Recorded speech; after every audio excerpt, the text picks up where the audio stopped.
Good evening, good evening, good evening. Thank you so much for tuning in again on another night to Truth Be Told TV family. We thank you all so much. Shout out to everyone in the comment section. I ask that you hit the like button, comment, share, and sub to our channel, please. Okay, so tonight, the show, we're going to bring forth the content, but however, we're going to have an open dialogue and a conversation in pertaining to the case, the verdict on yesterday in pertaining to Kells, because we have some Truth Be Told members that think a little different. So we're going to bring that open up to you all on today. However, it's just going to be an open dialogue because we want to understand what the people think that think he's guilty in his own way or whatever the case may be. But anywho, thank you all so much for tuning in to Truth Be Told TV family. We thank you all again for another night. Blessings to you all. Also, do not forget to hit the like button, comment, share, sub to our channel so that when we go live, you all will get the notification. Thank you all so much. So now let me introduce the panel. I first have my boy up, Mr. Bass. Where you at, Mr. Bass?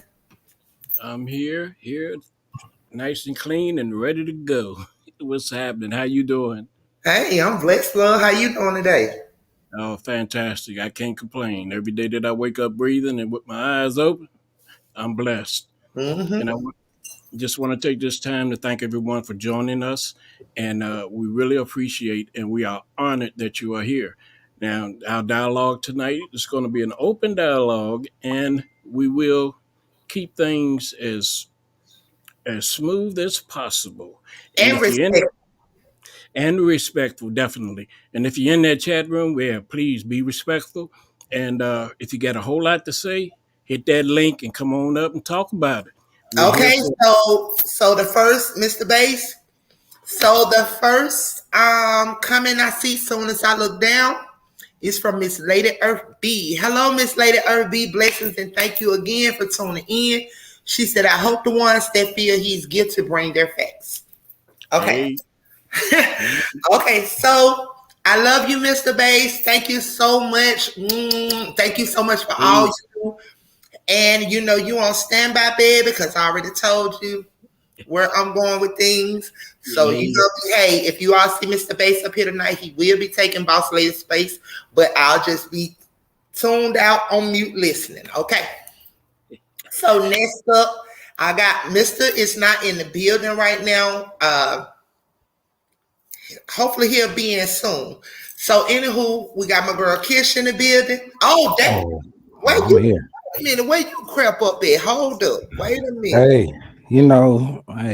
I said I had to, restart, but I'm here. Oh, I'm sorry, y'all. There go my boy, Mr. How y'all doing today? Just want to let everybody know that, blessings to everyone in the chat. I hope everybody, understand that we all entitled to our opinions. So, let this be a good show, a learning. And, let's do this, because we here to talk, Yeah, but however, mister, we're going to go forward with the content first, and then we'll talk about that last. We're going to Oh bring yeah. some more facts on what's been going on and what led him to be where he is and what's with according to the facts, not the feelings, but the facts. Oh yeah. Let's So go. we gonna drop the content first, and then we're gonna get off into that right there. All right. But thank you, mister. I love you, and thank you also for all you do. I see you with your hat on, boy. You Oh coming? yeah, you know, howdy. You coming with it tonight, huh? I guess, you know. Now ain't no guessing. You is all right. All right now. All right. Okay, family. So next up, we got my girl Kish. Kish, where you at, Pooh? Hello, everyone. I'm here. I'm here for the day show. So I'm gonna sit back, relax, and be And about to crazy, discuss. huh? And I want to thank everyone that's in the room tonight. Just be respectable. All Well, right. all right. Thank you so much. Thank you so much, baby. Okay, next up, we got Traylyn. Traylyn, what's up, love?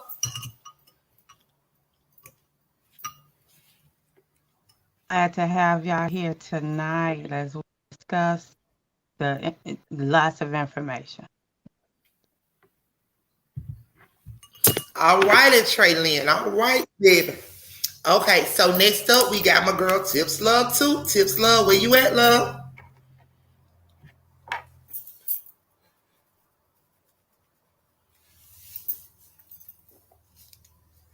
Tips Love. Tips need to go out and come back in. There we go. All right, just All right. I'm here with you. What's up? What's up? Oh, hey, what's up? What's up? Greetings, blessings. Good evening. Hello, everyone. Hello, hello. Hello. Okay, so you all, how was you all's day on today? I'm great. Always blessed.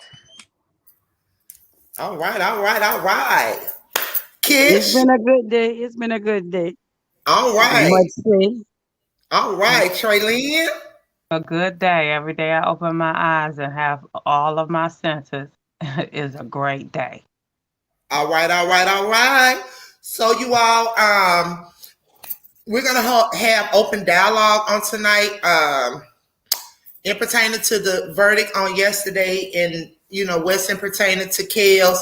So we're gonna do that a little bit later. But however, we're gonna come with the content on today. We're gonna come with the content first, our usual. So the content will be given first, and we're gonna have a dialogue, and then we're gonna get off into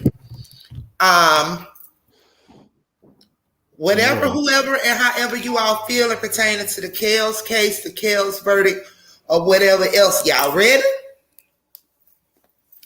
Let's go. All right, Mr. Bass. Let's get it.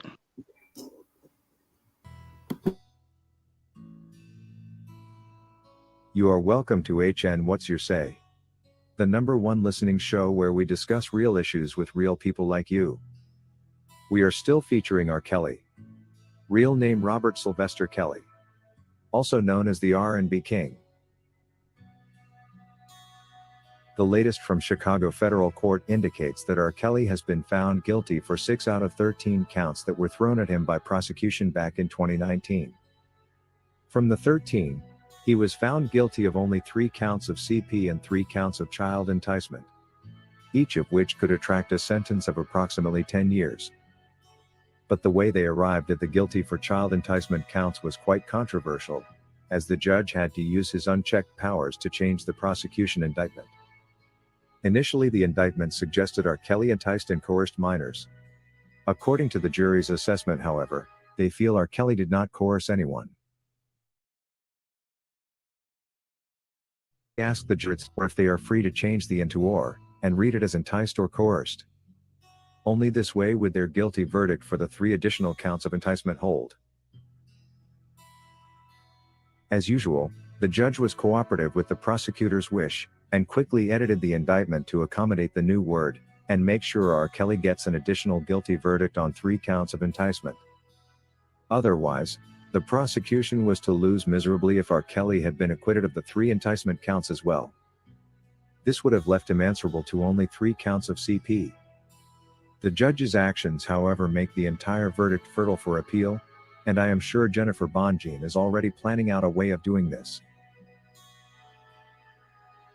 Fans and supporters of R.Kelly are currently experiencing some sort of mixed feelings following the split decision, but are happy to have registered a number of wins.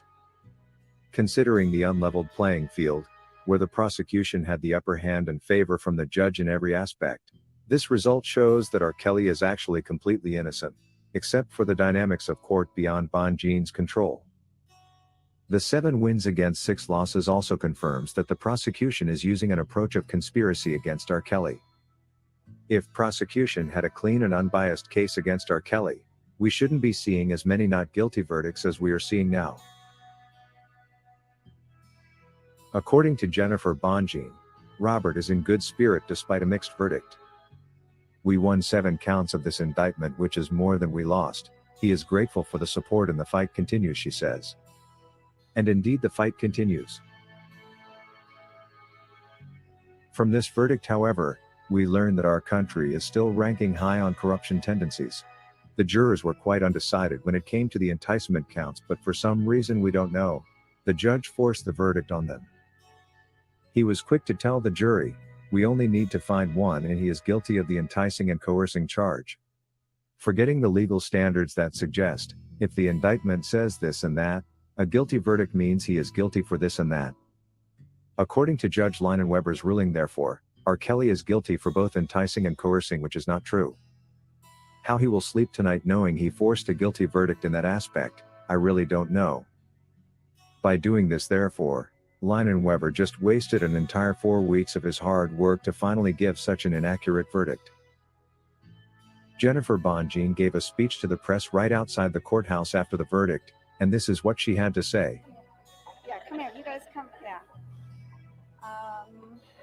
So yes, today we are finally putting closure on a chapter in a lot of people's lives, including Mr. Kelly's. At least I hope. We still have some business in Cook County to deal with. And today, frankly, as you know, there was a mixed verdict, but we won more counts than we lost. And what is reassuring about this, and something that I have been fighting for and was fighting for from the beginning, is that if this jury concluded that he was guilty on the first 3 counts, would they care enough to consider the evidence on the rest? And they demonstrated that they did. And they did their job. They looked at each count separately, and they obviously concluded, as I concluded long ago, as this case was overcharged. The government wanted to, as I said during my closing arguments, be greedy, and they charged counts they couldn't win and that they shouldn't have. And now, and not just, as to Mr. Kelly, but obviously the co-defendants. So I wouldn't imagine they're celebrating right now, and they shouldn't be. They should go back and figure out, whether their approach to this case was the right one. So this, again, obviously, it's not, we're not celebrating a win entirely, but we are happy that the jury really did look at each count. And as I said in my closing arguments, each count counts. They did their job, and we ended up with 7 not guilty counts in a 13 count, right? Yeah. Seven not 7 and a guilty 13. counts in a 13 count indictment. So, listen, Mr. Kelly is used to bad news. He has a 30-year sentence, which is egregious and excessive in my view, out of New York, in a case that never should have been charged the way it was charged. So, he's still got many fights to fight. But what he did say is that he had a sense of relief that this particular case was not in the future, it was in the past now. And he had a sense of relief, and that probably would have been whatever way it came out, but I think he is relieved to have this behind him. Were you feeling? Yeah, yes, of course. We have some issues that we believe are appealable issues, meritorious appealable issues. I don't know that I'm ready to talk about all of them, but there's a couple that come to mind. So. Do you expect the county to go forward with their case? I can't speak to what they will do there, but they got their guilty. They got it. They got the guilty verdicts on the first 3 counts of this indictment, which is the child pornography counts. So I'm not exactly sure what they'd want to go forward on, but we'll find out. We'll find out. We'll take them. Go ahead. I'm sorry. Well, obviously, incredibly. So the jury did not believe Chuck Freeman. The jury did not believe Lisa Allen. The jury did not, did I say that? Lisa Van Allen, right. The jury did not believe Tracy. The jury did not accept that you could charge an indictment and not even bring a witness in, that being Brittany, which was really offensive in my view. You're going to charge someone with serious offenses that carry serious time, and you don't even think you have to bring that witness in to tell what happened. So those are all, to me, good signs, but credibility was everything. David and Brown were charged, get them to roll over. Absolutely. That's how the government rolls. That's how they roll. They don't even believe in their own evidence, so they need to put pressure on other people to try to get them to flip. That's exactly what happened, and I'm glad they got it. But that didn't work out for them. Was R.Kelly prosecuted on revelation in this case, surviving R.Kelly? Well, yes, R.Kelly has been prosecuted in the media since 2000, since really surviving R.Kelly. It's been a nonstop proposition, and surviving R.Kelly is really the reason there were these federal prosecutions, where the federal governments have really, and I don't know that people understand how creative and how aggressive the charging has been to get around statutes of limitations here, and that was all driven by surviving R.Kelly. So I mean, I don't know. I guess the power of the media is very strong. The problem is that surviving R.Kelly, as you all realize, probably if you've ever seen it, is that the stars of surviving R.Kelly, one of them, Lisa Van Allen, was found not credible once you brought her into court. Andrea Kelly, who was, not a witness in this case, but she certainly was mentioned in, I would say, unflattering light throughout this trial. She was one of the big stars of surviving R. Kelly. So, it should go to show you these docuseries, it's not the same as a court of law in the adversarial process. And you had mentioned that your client was Yeah, more detail about that? Yeah, he had even before he left the MDC in Brooklyn, he had injured his leg, and I don't know exactly how. As you may have noticed, he's kind of been limping in and out of the courtroom here and there. And it hasn't really gotten better. So we're hoping that he doesn't have to make the long trip back to New York for the restitution hearing, which is going to be next. You mentioned that he feels relief that this Yeah. case is behind him. Yeah. Did he mention to you any remorse regarding the counts and the conviction? So listen, I'm not going to talk about my, those types of conversations I have with my client. You can come to sentencing and judge for yourself, because I'm sure he will. Well, I'm not sure, but he may have something to say there. I will say this about my client, and I think it's often overlooked. And I begged the jury to remember that he's a human being, and I think they did. This is a man who had a very, very difficult childhood and had incredible trauma that was never resolved because he became a superstar very young, and there were not people surrounding him that wanted to get him the help to treat the trauma that he had. Okay, and so I think we can't lose sight of that going into a sentencing hearing. It was something I emphasized in New York. So, I think there's going to be a sentencing hearing here, obviously, and there'll be more to say about those things. That is all we had for you today on HN What's Your Say. To keep updated whenever we post a new video, subscribe to this channel now.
Welcome to America Today, your #1 source of reliable and verified news and in-depth features on the daily happenings around America. A jury in U.S. District Court in Chicago convicted the R&B king of multiple counts of enticement of a female and possession of material containing child pornography. Despite his conviction on the most of the serious counts, his lead attorney, Jennifer Bonjean, pumped a fist and rubbed Kelly's back as some of the not guilty verdicts were read. Robert is in good spirits despite the mixed verdict. We won 7 counts of this indictment, more than we lost. He is grateful for the support and the fight continues. Bonjean tweeted right after. This trial was like no other and was filled with drama, including a time that Bonjean had been stopped from tweeting about the trial, denying her of her very own constitutional right. Bonjean has put up a very good fight and it is evident she has been the best lawyer R.Kelly has ever had. She is committed to appealing this conviction as well to ensure she clear R.Kelly of all the counts as she had committed. Kelly was found guilty on 3 out of 5 counts related to enticement of a minor. Kelly's co-defendants, Milton June Brown and Daryl McDavid, were acquitted on all charges and all 3 were acquitted on charges that they conspired to receive child pornography. Kelly and McDavid were acquitted on charges they conspired to obstruct justice in Kelly's 2002 Cook County case. The 2 men also were acquitted on charges that they received child pornography. As he was found not guilty on the last of the counts against him, McDavid stood and thrust both fists toward the ceiling. He then bear-hugged Kelly before leaving the room. As attorneys packed up their things, McDavid said in court, "I'm buying the drinks tonight." Jurors acquitted Kelly and his co-defendants on all counts related to their alleged attempt to cover up incriminating tapes, while Kelly was awaiting trial in Cook County. The charges alleged a wide-ranging scheme to retrieve the videotapes and pressure Jane to keep quiet about her sexual contact with the singer. This was evidently coming as it was clear prosecution witnesses failed to drive this case home. Kelly is among the most prominent people convicted of sexual misbehavior following the #MeToo movement against harassment and abuse in recent years. During the 5-week trial, several women took the stand and told jurors Kelly sexually abused them when they were minors. The jury also saw a video of Kelly allegedly indulging with his goddaughter, who testified the abuse began in the 1990s when she was a teenager. Kelly and both his co-defendants, Milton June Brown and Daryl McDavid, were acquitted on charges that conspired to receive child pornography. Kelly and McDavid were also acquitted on charges that conspired to obstruct justice in Kelly's 2002 Cook County case, the Chicago Tribune reported. In June, Kelly was sentenced to 30 years in prison on his conviction in a New York federal court on racketeering and prostitution charges. That trial amplified accusations that had dogged the singer of the smash hit "I Believe I Can Fly" for 2 decades. Kelly also faces various state charges in Illinois and Minnesota. That's all we had for you today. Please let us know in the comment section below if you feel Bonjean will also get these other counts off Kelly in an appeal. We value your honest opinion. Thanks for watching yet another feature from America Today.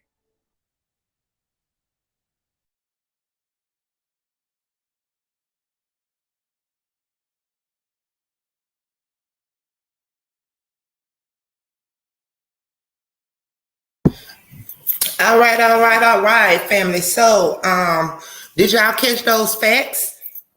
So this is what I see. This is what I see wrong. Did y'all catch those facts? Sorry, y'all. So,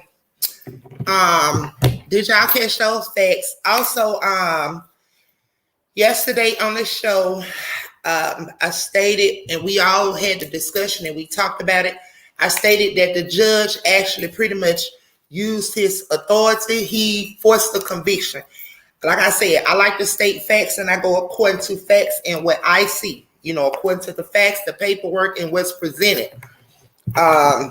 So what y'all think about that and what's coming out? Also, what do you all think about R.Kelly's not going back to New York, so everything gonna roll again in Chicago. So let's talk about it. Crickets, hello. Yeah, I'm here, Ma. I couldn't get the button. That's deep. No crickets tonight, y'all. We chiming and talking about it, loves. We talking about it. Let's talk about it. The facts. Yeah. So what you think about it, Traylyn? I'm already, feeling some kind of way about the verdict, and then to hear that, it's like, you don't know how to feel, because we thought the case would go more for Kells, and, it went halfway, so at this point, it's just like, what else could go wrong? I'm hoping it go right, but, what else could go wrong? Because like she said, he's used to hearing bad news, and that's sad to say. But, the truth of it is the truth. And, you still got to somehow keep your head above water and not let it affect you. This case overall has been crazy from the beginning. I felt, when I first heard about it, I'm not gonna lie, I was like, that's a dirty dog, but once when we started digging and looking up the information, and then seeing how these trials are going, it's just like, if you got what you need, you don't need to put no spin on it. Just let it flow naturally, and to see how crooked the government is, all the stuff that they did and giving out all these, you can do, I'll give you this for this, and it's just some bullshit, flat out. Some bullshit. Now he's guilty of his part of liking young girls, but the lies and shit, that's too much. The sabotage of it all, that's too much. That's a different line. Okay, next up, Tip. Y'all know how I'm coming. I really strongly believe that Robert was a case of circumstances, and people took advantage of Robert because of his education. I believe that mentally, Robert is really a 14-year-old kid, because that's the only way you can explain somebody not checking a bank account. You understand me? That much money in the world will make me not look to see where my money is going. And I'm standing by him, seriously. All right. Kish. Yeah, as we already established, there was a lot of lies, a lot of drama that was surrounding this case. But when you look at the person that he is being charged with some of these crimes that he's been guilty of, I'm thinking, with even much of the love that people have for him, do you think he's that kind of person? Is the way I feel sorry for him. I mean, I'm going basically upon the facts. Right. I'm going the facts. Not my feelings, not my emotions, or nothing of that. Yeah. Kish, right. I'm going according to the facts, y'all. And I said, like, we're going to talk about that on the end part. We're discussing this content right now, you all. Far as to the judge, let me repeat this. Okay, so far as the judge and what's being said with the content that was just brought forward, with the judge forcing a conviction, which I said it and turn around, is being spoken on a media and a platform that's huger than truth be told, because, it's a duck, y'all. It's quacking. If it's quacking, it's a duck. It's a duck. So you mean to tell me y'all calling a duck a bird? I mean, I'm just trying to make sense, y'all. I'm just trying to make sense. So pretty much, I just want to know, in pertaining to the content that was just pushed forward about the new, what's coming out in pertaining to what's going on, far as like what happened in the courtroom pertaining to the judge and the jurors, how they charged him, how the judge forced, how How he forced the word. I told you the word and changed. I said that yesterday.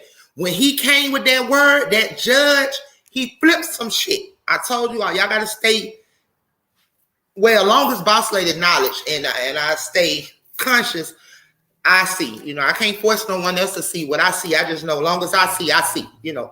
But however, we're talking about the content and which was just bought for family. So how do you all feel about that? Without feelings, without emotions, we're discussing the content. That judge was he's in on it. You know, these are all people that's in on it, paid by the Tbttv, and it's clearly showing in this case. That's messed up. That's like that's some BS, real BS. But we seen it how everybody was moving and they was getting tired, and their attitude was, let's just hurry up and get this over with, you know. Then for the verdict to come back so fast, this was all pushed, timed, monopolized, everything, and it's not right. It's not okay. True. Next. I told y'all the judge was playing a dirty game from the beginning when he allowed the jury to have watched or even read up on R.Kelly. True that, Tip. True that. And he didn't hide his bullshit. He didn't hide it, y'all. It was in the open. We all seen it. Well, for the ones that seen it and the ones that did not, you know, I don't know, but some of us seen it and some of us just didn't, you know. But he clearly showed it. He didn't hide it. He didn't hide it, period. He played an ugly game. Mm-hmm. But however, also, family, before I continue, let me make this statement. Let me make this statement because a little earlier, I was going to, you know, flip and check out our channel, and, you know, I try to answer back and respond to comments when they're left, even after the live or the next day after the live. Me or either the fellas try to check on the contents, the comments, and, you know, all of that, so that we can be considered the ones when they're leaving comments or whatever. Let me help y'all understand about boss lady. I don't need no damn Bible thumpers over here. I don't need no Christians over here. Because y'all the worst fucking people to deal with, yo. You know what I'm saying? So all that coming on Truth Be Told with this Christianity shit, talking about some, if I believe in God, see, this what y'all Christians not gonna do. Y'all Christians not gonna sit up here and comment boss lady. See, I'm real with who I be. I'm not a Christian. I'm a spiritual being living out her journey the way I'm supposed to with truth, okay? So do not come over here and take one thing from what I say and twist it and ignore everything we say on this panel, especially what I say out my mouth. Like I said, no one can judge him. I don't care who you is. I don't care who you is. You know, it is what it is. How can you claim that you are who you are and you judging people to the highest of height? Like I said, and I repeat what I said, I wish that there was a way that I could stand on side some of you all that's casting stones and judging and not allowing God to be God and do his job. So I will pour some gas on y'all before he send you to hell. And that's the way I feel, and I'm sticking to it. So you know, let's go, y'all. I just had to throw that out there for the Bible thumpers and a couple of comments that I seen. How am I to talk about God and then say this man, hold up, wait a minute. Don't tell me who to speak on and who to say what's what. And the Lord also says, if they knew the Bible, their vengeance is his. Whatever him or anybody else has done or do in this life, vengeance is his, said the Lord. So let's go. They just ain't never dealt with a real spiritual being. Come on, baby, let's go. I ain't no Christian. Vengeance is his, you know, and you just gotta, unfortunately, it has to play out. There's certain levels to this thing, and it's stuff that, you know, we learn it every day, you know, but You have to be open-minded. True that, true that. I mean, in the world that we're living in as well, Trillian, you know, Lillian, we living in a world that I know my life has been a whole lot for 42 years. From the way when I first went to kindergarten, even so on. You know, this world is a lie. It is just a lie. So how can you not believe what is before your eyes and what you see? Is because, like, I ain't talking about what they want you to see. I'm talking about what you see, what you actually see, not what they're programming you to see, but what you see for yourself. And it's just everything is a lie. But like I said, y'all, you can never unsee it and you can never unhear it. You know, mhm. once it's brought to you, I don't care how you feel about it. You heard it, you saw it. Now what you gonna do? And it is what it is, you know. Yep. Also, y'all, so what y'all think about him not what do you all think about him not going back to New York? But see, he's not going back to New York. They gonna do whatever they gonna do there in Chicago. Also, Gladiator filing quite a few appeals. So what y'all feel about that? I think it's a good thing because I think Robert would be more comfortable in Chicago than New York. Mm-hmm.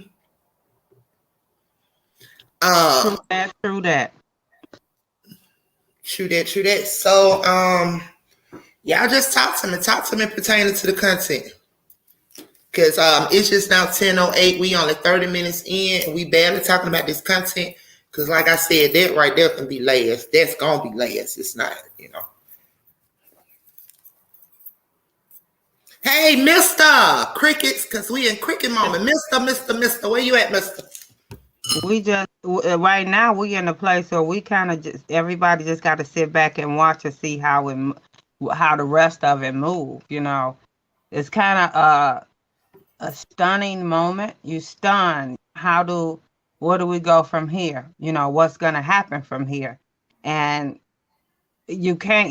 All you can do is just be stunned because there's nothing else until you hear the next phase of how it's gonna go. That's good that they will keep him in Chicago. He's at home because ain't no telling what they gonna do in New York because you know it's put out there that New York ain't got no love for him. So you know I can understand you know wanting to stay there, and I hope that Bojine and you know bringing up the new cases, you know going to the I forgot the word.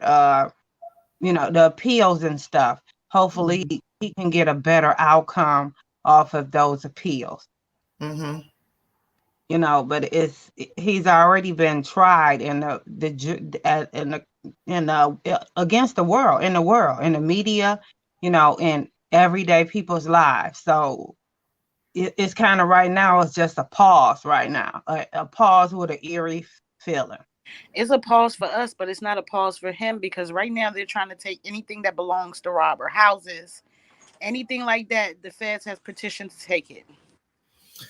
And see, this is where, like I said, the powers that be. Listen here. This is why I said what I said, and I'm not in my feelings and neither am I emotional. Okay, so this is why I said you all have to look at this for what it is.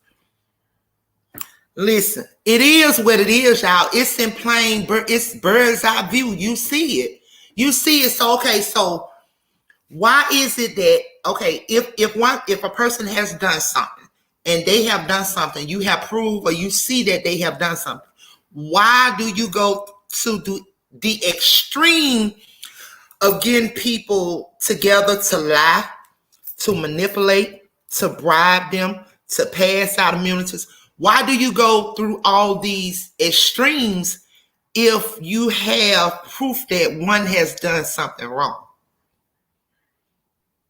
Because the government is some dirty son of a gun. Dirty. And they're going to always keep pushing the issue and trying as opposed to just letting the shit play out. Letting it play out. So to people that's always on the dirty end of the stick, you can't expect them to do anything less than what they already do, which is being dirty. Also, why are the feds trying to take from the judge to the feds. Why they trying so hard to snatch everything, like from his commissary? They just try, like, help me make sense of it, y'all. I know, but I just want to hear everybody's opinion. For the first question, the reason why they played all that games, right? For over 25 years, they have been entertaining the rest of the world with the fact that R.Kelly is a pedophile. They had to go to every extreme possible to prove that, or they'll look like liars. So they still look like liars because they didn't prove it. Hey, to us they didn't. To a lot of ignorant people, they did. You know what I mean? So with that being said, Robert is in a very bad place. And when you just ask the other question, why are they trying to take Robert things? Because that's what they wanted from the beginning. They want that music. What else the fuck Robert got? He ain't got no house. Facts. In everybody's face, in all of our face that are conscious and see what it is and what's going on, we see what they are doing. We knew what they were doing. It's going back to what we stated before. The industry, them type of people, y'all. You know what I'm saying? Draining him, breaking him, making sure he dry to take what they've been after. I don't know if a lot of you all caught the video last night when we played the young man that specifically had one-on-one conversations with R.Kelly. He specifically told the people what we already knew and we already said over here. He specifically told the people that R.Kelly said that it's a conspiracy. Just like they did Whitney and everybody else who went for their things and their belongings. Then you had my boy J-Rock to come on here and to break it down. Okay. So what more do we need? Black people, unfortunately, we're never going to be free. They're never going to let us be our full, authentic selves. They're going to always try to... Listen, that man catalog. I apologize, Trey Lynn, because I just cut you off. My apologies, but they want his catalog. Listen, Barry, everything we say over here is allegedly. Barry Hankerson / Sony / Tommy. Y'all, keep going.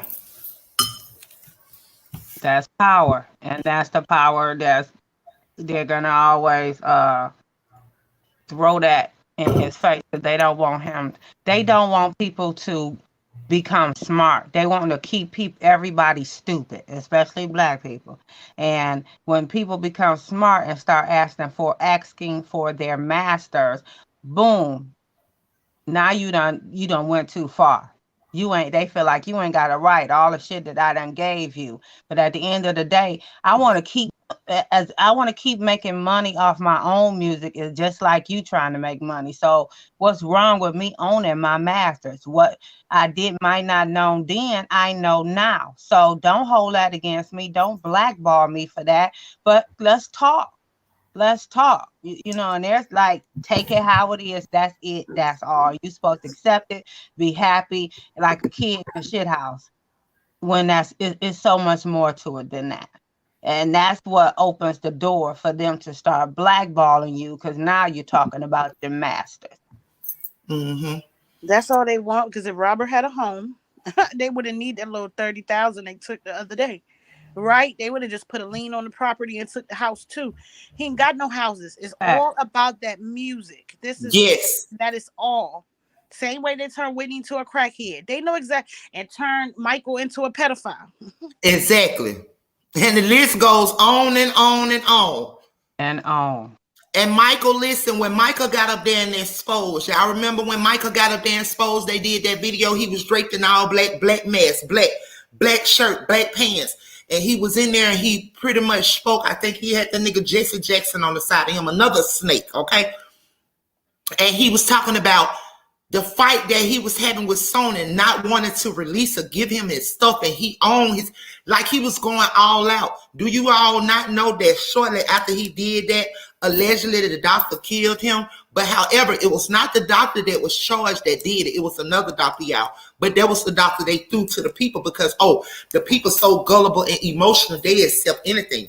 Give it to Micah. Micah just fall for anything. when you say people put black in front of those people, because black people are the only people that be ready for their own kind and be in the comments yelling and happy that their own people went to jail when the white men are walking around free. Mm-hmm. I don't care what y'all label robber, pedophile. We got a whole, what's the man that wrote what he did? He did movies. He married his own stepdaughter. Why y'all not going for him to go to jail? Why do black people always be there to cheer their own people into going to jail? Because that's black people. That's what they do. Yeah. No, that's because they want to be our own worst. They want to be the judge, the jury, and everything. That's what black people want to be. Exactly. So okay, so let me read a couple of these comments ladies, and y'all can continue. So shout out to everyone in the comment section. Shout out to Parks. Shout out to my boy Corey. Shout out to Miss Diane. Shout out to Sierra. Shout out to Kelly. Shout out to all my moderators. Shout out to Lady E. Shout out to Miss Diane. Shout out to Tappy.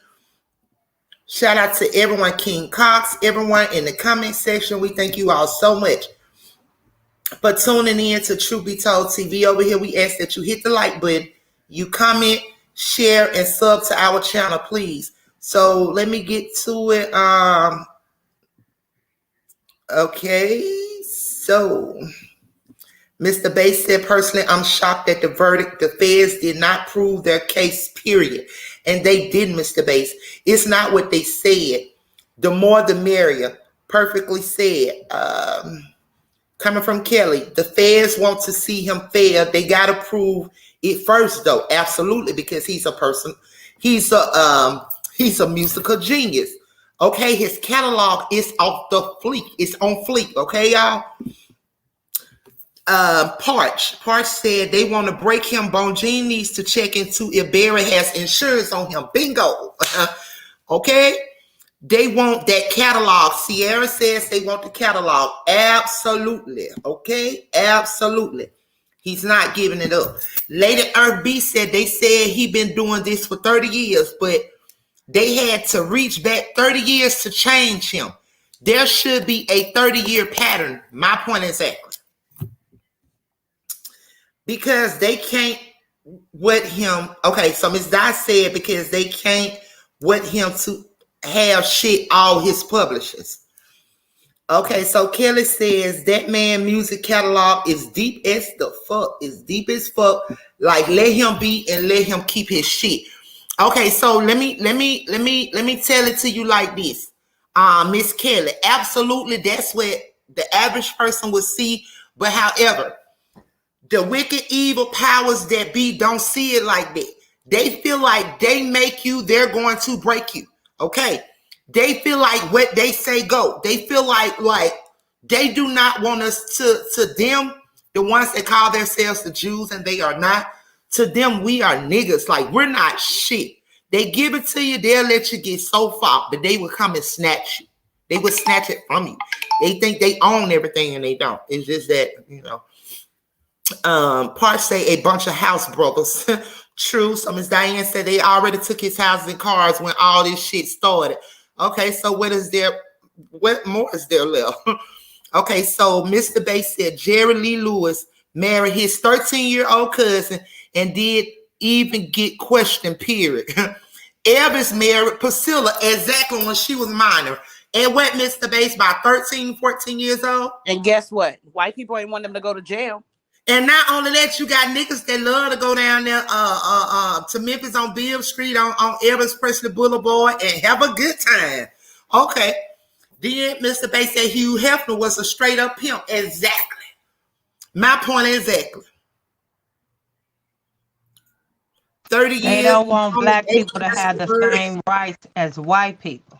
They don't. They gonna always, I don't care how smart you is, how intelligent, genius, they do not want us to have the same thing that they have. They gonna give us only so much, and then after a while, they gonna take it back. And it's not fair. Yeah, but unfortunately, this is what the life this is the right now that we're in. Mm-hmm. Absolutely. And you know, that's just what they do. That's what they do. You know, soon as we as a people, us, mention anything that is in that ring of people. Soon as they mention anything, like we said, look at Bill Cosby.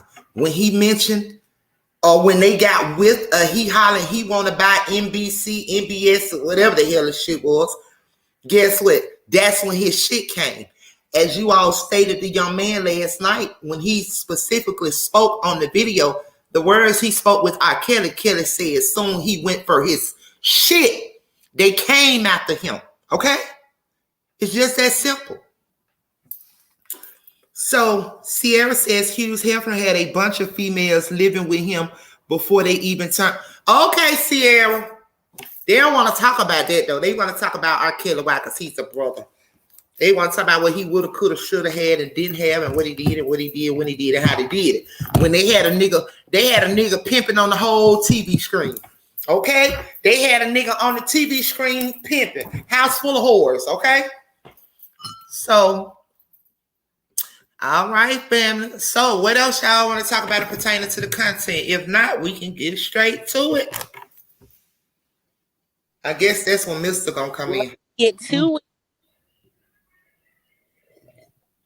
You went out.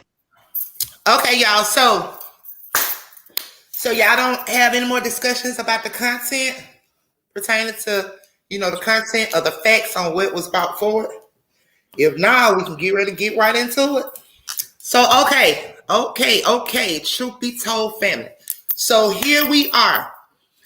So I need everyone in the comment section to keep it respectful. Everyone is entitled to their opinions.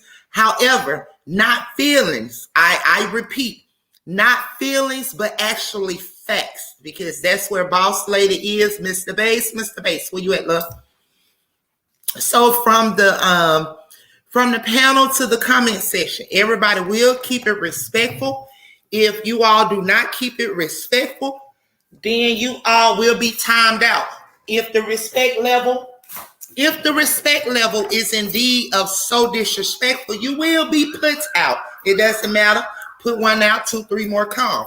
So we all will be respectful to one's feelings, which, it shouldn't be based on feelings, but however, it's feelings.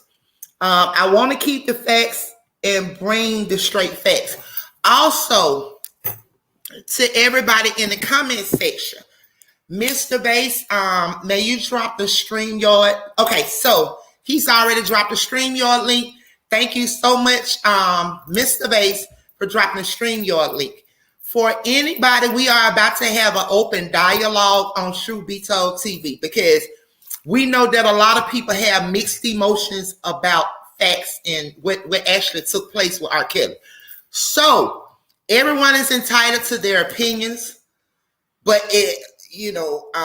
how I feel about the situation, it's not about, it's about facts with me. But however, we're about to have an open dialogue. Mr. Bass just dropped the StreamYard link. So please, if anybody in the chat, in the comment section, has mixed feelings or mixed emotions about the verdict in which was handed down to R.Kelly, who feel like he should have gotten whatever, who feels he's not innocent, so on, okay? Your voice is to be heard, but must Boss Lady remind you, please, you all, do not talk over each other. Everybody here will be respectful. There will be a 2-minute, and I will be timing everyone. No one is going to talk over no one. There will be 2 minutes. Everybody will be respectful. Even in the comment section, everybody will be respectful. Everybody's opinion matter and the reason why they feel like that, and they have to have the facts. Also, if anybody in the comment section would like to come up and also have a dialogue, I ask that you hit the StreamYard link, and you all also can come up and chime in and dialogue and have an open conversation as adults. So let's get started. So the verdict in which R.Kelly, down in Chicago, the verdict in which R.Kelly, he was, guilty and not guilty. So we have some members that feel otherwise, or however they feeling, or whatever. And these are the family members that also did the research.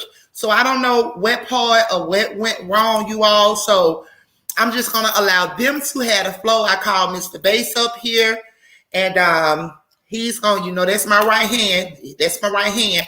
Also, my guy, Mr. is not in right now. He too has to come up and be a part of this because okay, there he go.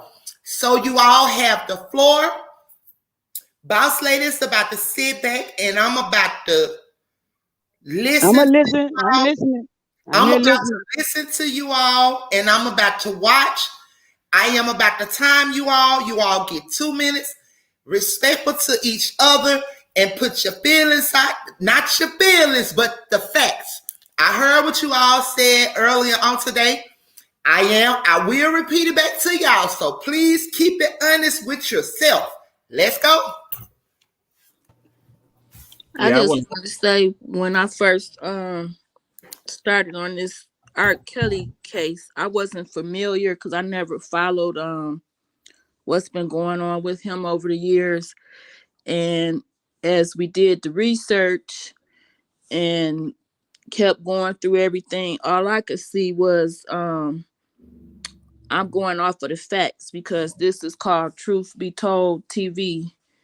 And that's what I wanted to come with, the truth.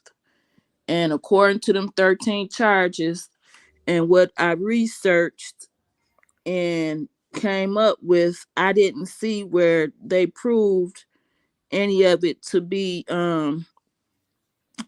true. And that's the facts. That's in black and white. Now, as far as my feelings, which would be my opinion, I don't really have one in regards to him because I just don't. But like I said, I was going off of the case and the charges that were being brought forward, and it wasn't proven about child pornography. You couldn't even tell who the girls were. The one girl, she misidentified herself. She didn't even know herself. So everything was just not there. And that's what I was going on because we were covering the case and not covering our opinion in regards to, what was going on. In my opinion, I just feel like I don't know what was going on. So I didn't want to speak on that because that's speculation. So that's all I really had to say on it. All right, Miss B, time's up, girl. You must have timed yourself, sister. All right, girl. So next. Just like Sister V, I'm not an R. Kelly follower or music listener, even though I'm a musician. I'm old school and have been out there with some prominent musicians. And I'm not going to sit here and say that he didn't do some of the things that people saying he did. However, the facts in that case were not proven. None of it. The government did not have they the ones that had the burden of proof, and they did not prove it beyond a shadow of a doubt. And then there was so much crooked stuff going on, such as the changing of words and things that really made the government look bad. So I don't even see how they found him guilty on what they found him guilty on because it wasn't proven. That's the facts. And as far as whether they, I mean, there are all kind of crazy parties that go on after shows. He liable to have done anything, but that ain't what he was on trial for. What he was on trial for was not proven. Now, you're going to have a lot of people go back to the Aaliyah and Jane.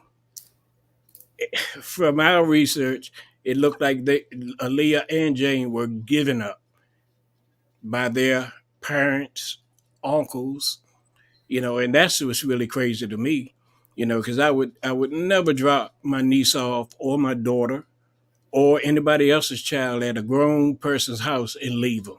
you don't do it. So that's all I got to say. And as far as the facts is concerned, the government did not prove their case. I didn't follow New York, so I won't say anything on that. And I'm done. All right, next. Hey, you know, um, I'm Mister. By the way, now I'm gonna ride that that cab with Mr. Bass because that's exactly how I feel. The facts in this case, man, to me is that he was not guilty. They didn't prove nothing. They didn't. I mean, when I came into this, man, I ain't even gonna lie. I had my judgment against R.Kelly. I judged and I shouldn't have been judging. But the more and more the facts was coming out, the more and more information that was coming out, you know, and the more research that did on it, it proved me different. It took it took everything that I had thought was going on to the truth. So, they didn't prove, prosecution didn't prove anything, a lot of lies, a lot of extortion, a lot of people trying to get over on this man. They try to use his disability against him, man, to, for monetary gain, but in the back of my mind, I still have that thought that, he still, was, interacting with young girls, but for this case, the facts wasn't proving that he was doing that. So, um, like I said, my opinion on this is just speculation. It's the speculation as far as what I think he might have done, outside of this case, but anything with this case right here, I don't see the man as being guilty. So, that's how I look at it. And I stand on that, So, anything else that he might have, anything that he might have done, extra, that we don't know about, man, it's still speculation. So it doesn't matter what I think as far as that. This is what's sticking right here. All right. Next. And I really don't have an opinion because I'm speaking from a feelings kind of person. So I'm gonna digress. So my feelings shouldn't matter. So no, Kish. Listen, Kish. Specifically this live, you wanted this live to go, so we don't need you to digress this. I love you, but we need you to chime in because that's what I tried to get you to understand earlier. So I need you to chime in and just state the facts of the case. Okay. The facts, when I look at the facts of the case, is that I'm looking at the convictions. I understand that it was drama around it because a lot of people try to protect R.Kelly. So it was going to be drama. You wanted to say something, and then in the way you wanted to protect him, that's why the lies. That's why it was so much lies being told. But when I look at the conviction of the guilty things he been convicted of, now it's that's when my feelings get involved. And if that's the kind of person he is, why everybody not looking at it like that? His whole career surrounded behind young girls.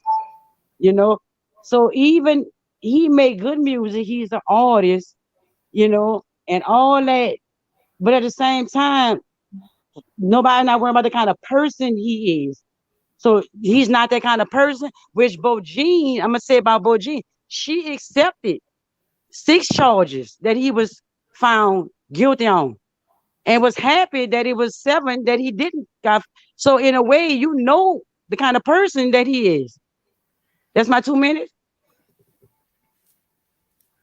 Now keep on talking. So in a way, I'm looking at it like she know he guilty, so she's satisfied with what he got. You know what I mean? And without bringing back up Aaliyah, 15, 16, and he was 27. When I look at that, regardless of the music it's just sit like he's a pedophile to me. Okay. And I was to ask myself, would I trust my children around him or my nieces? I don't have kids, but no, I wouldn't. 2 minutes, Kish. Okay, I'm done. Next up. At the beginning, I thought that when I heard of the whole about what was going on with R. Kelly, I said, "Oh man, that's a dirty dog." But as we start to look up the information about him and go deep and dig, and seeing how the cases went, and seeing how everybody was doing their best to try to nail him to the cross, and the things that they had was not sticking. That, in my viewpoint on it, he is guilty of mess with younger girls. That he is guilty. That don't mean he's not guilty. He is guilty. However, those other people are guilty for trying to sabotage him. You know, because if he did so much, you shouldn't have to put no extra stank on it to get him convicted. He'll get convicted of what he did. But the way that they went about it is dirty and wrong. But I won't take away from him, because he has a part in that too. All right. Yeah. So, thank you, Traylene. Also, I was just about to say something, but Parch also put it on there in pertaining to what you said about Bo Jean Kish. However, it's not that she accepted it, right? However, they only given her something to fight with. You know what I'm saying? So, as Parch stated, that doesn't mean she thinks he's guilty. She was happy because she knows she can fight it. My point exactly.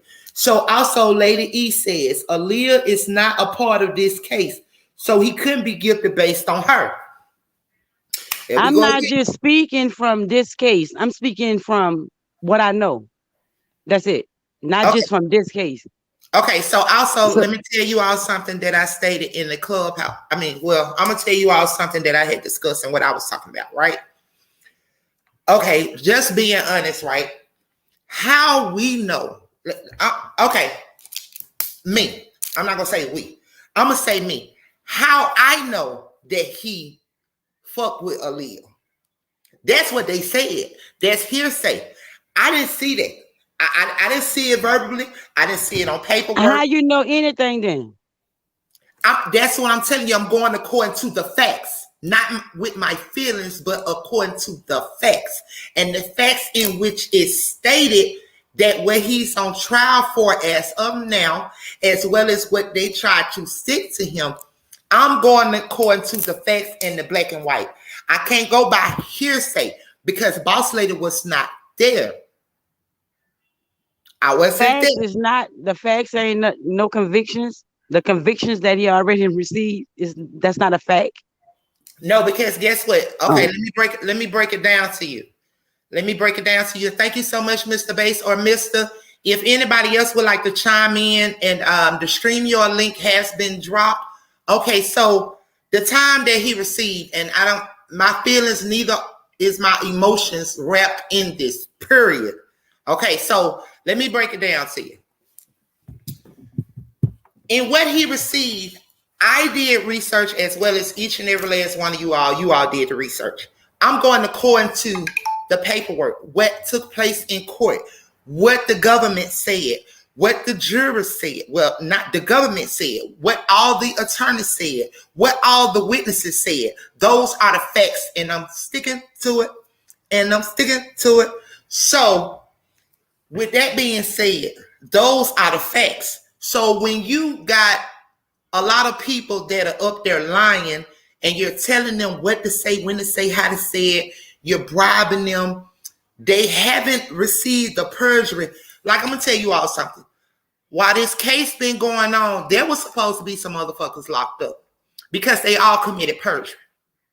So why isn't it that ain't happened or nothing is being talked about? I sit there upon research. I sat there. I listened to all the lies. How can you get a conviction or how you know what's what when everybody lying? Even this government, even the state line.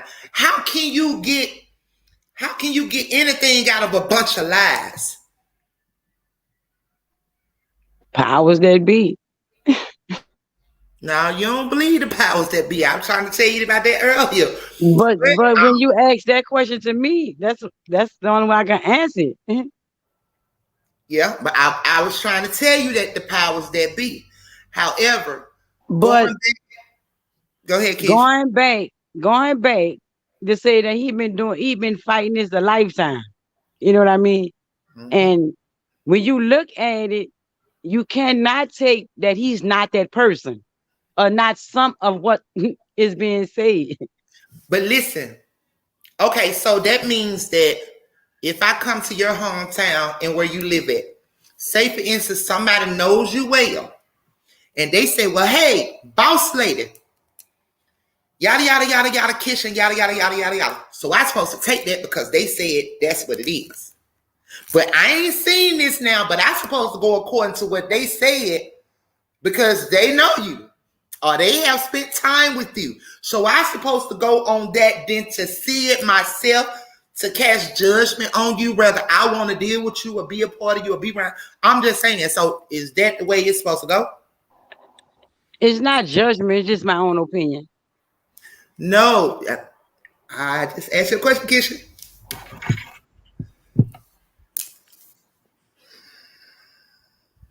Like I said, I don't know when it comes to him liking younger girls. Like, okay, we can say that. Okay, so back in my You don't know that?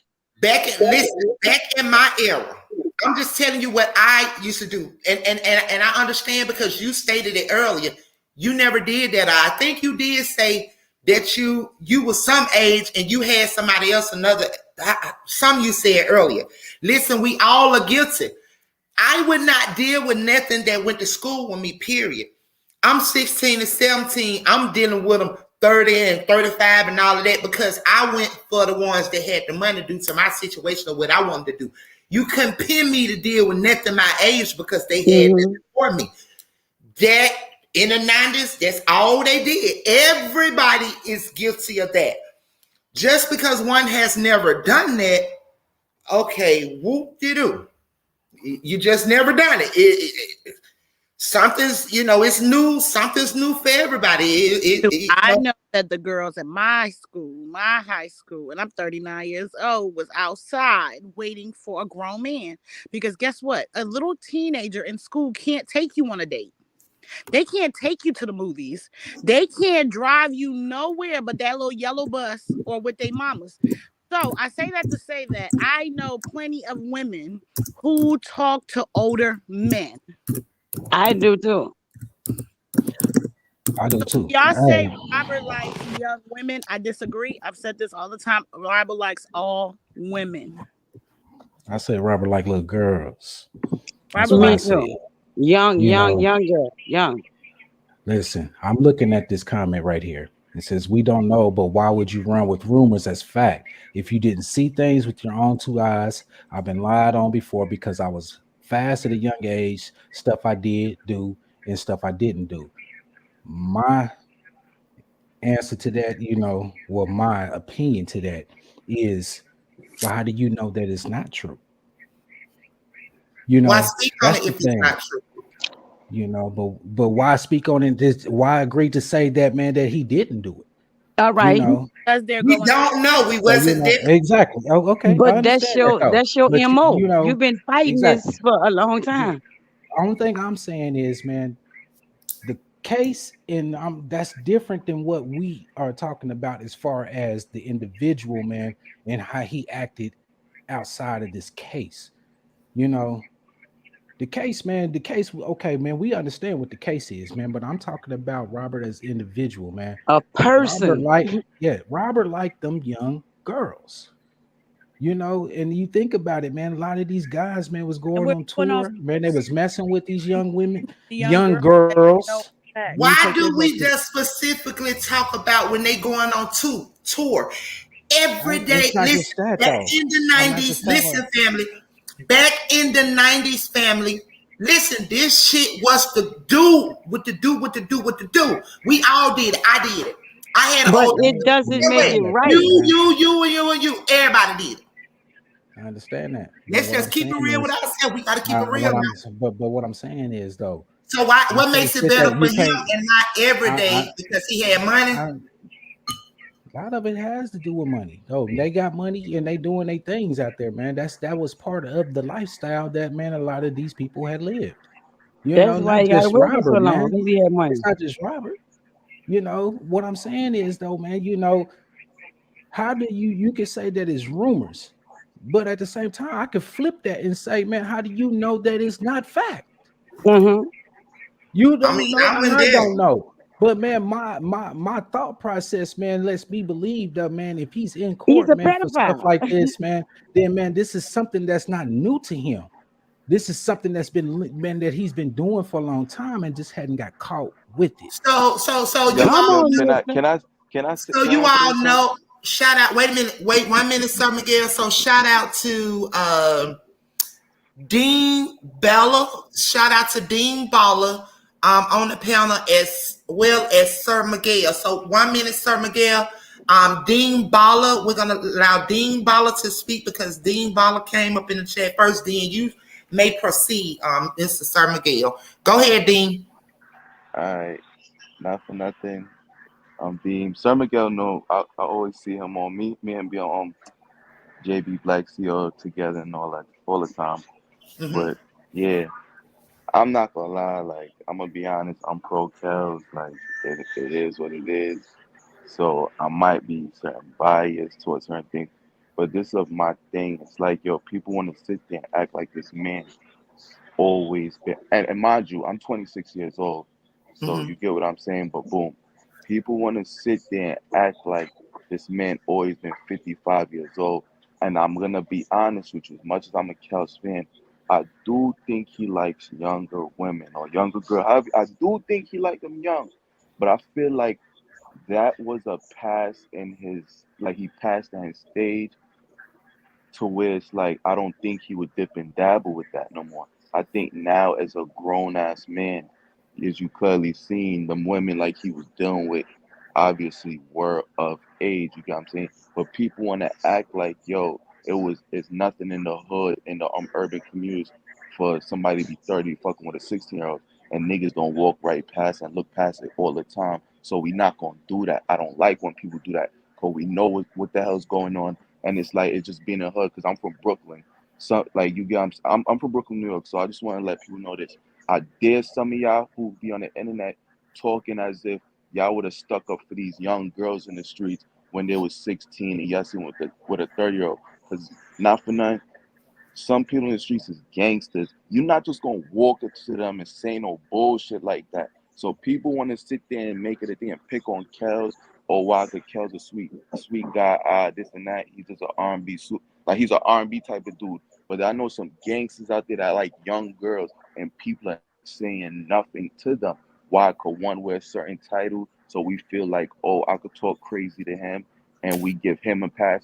People want to act like, oh, they don't pick and choose who they would do shit to. That's just my thing.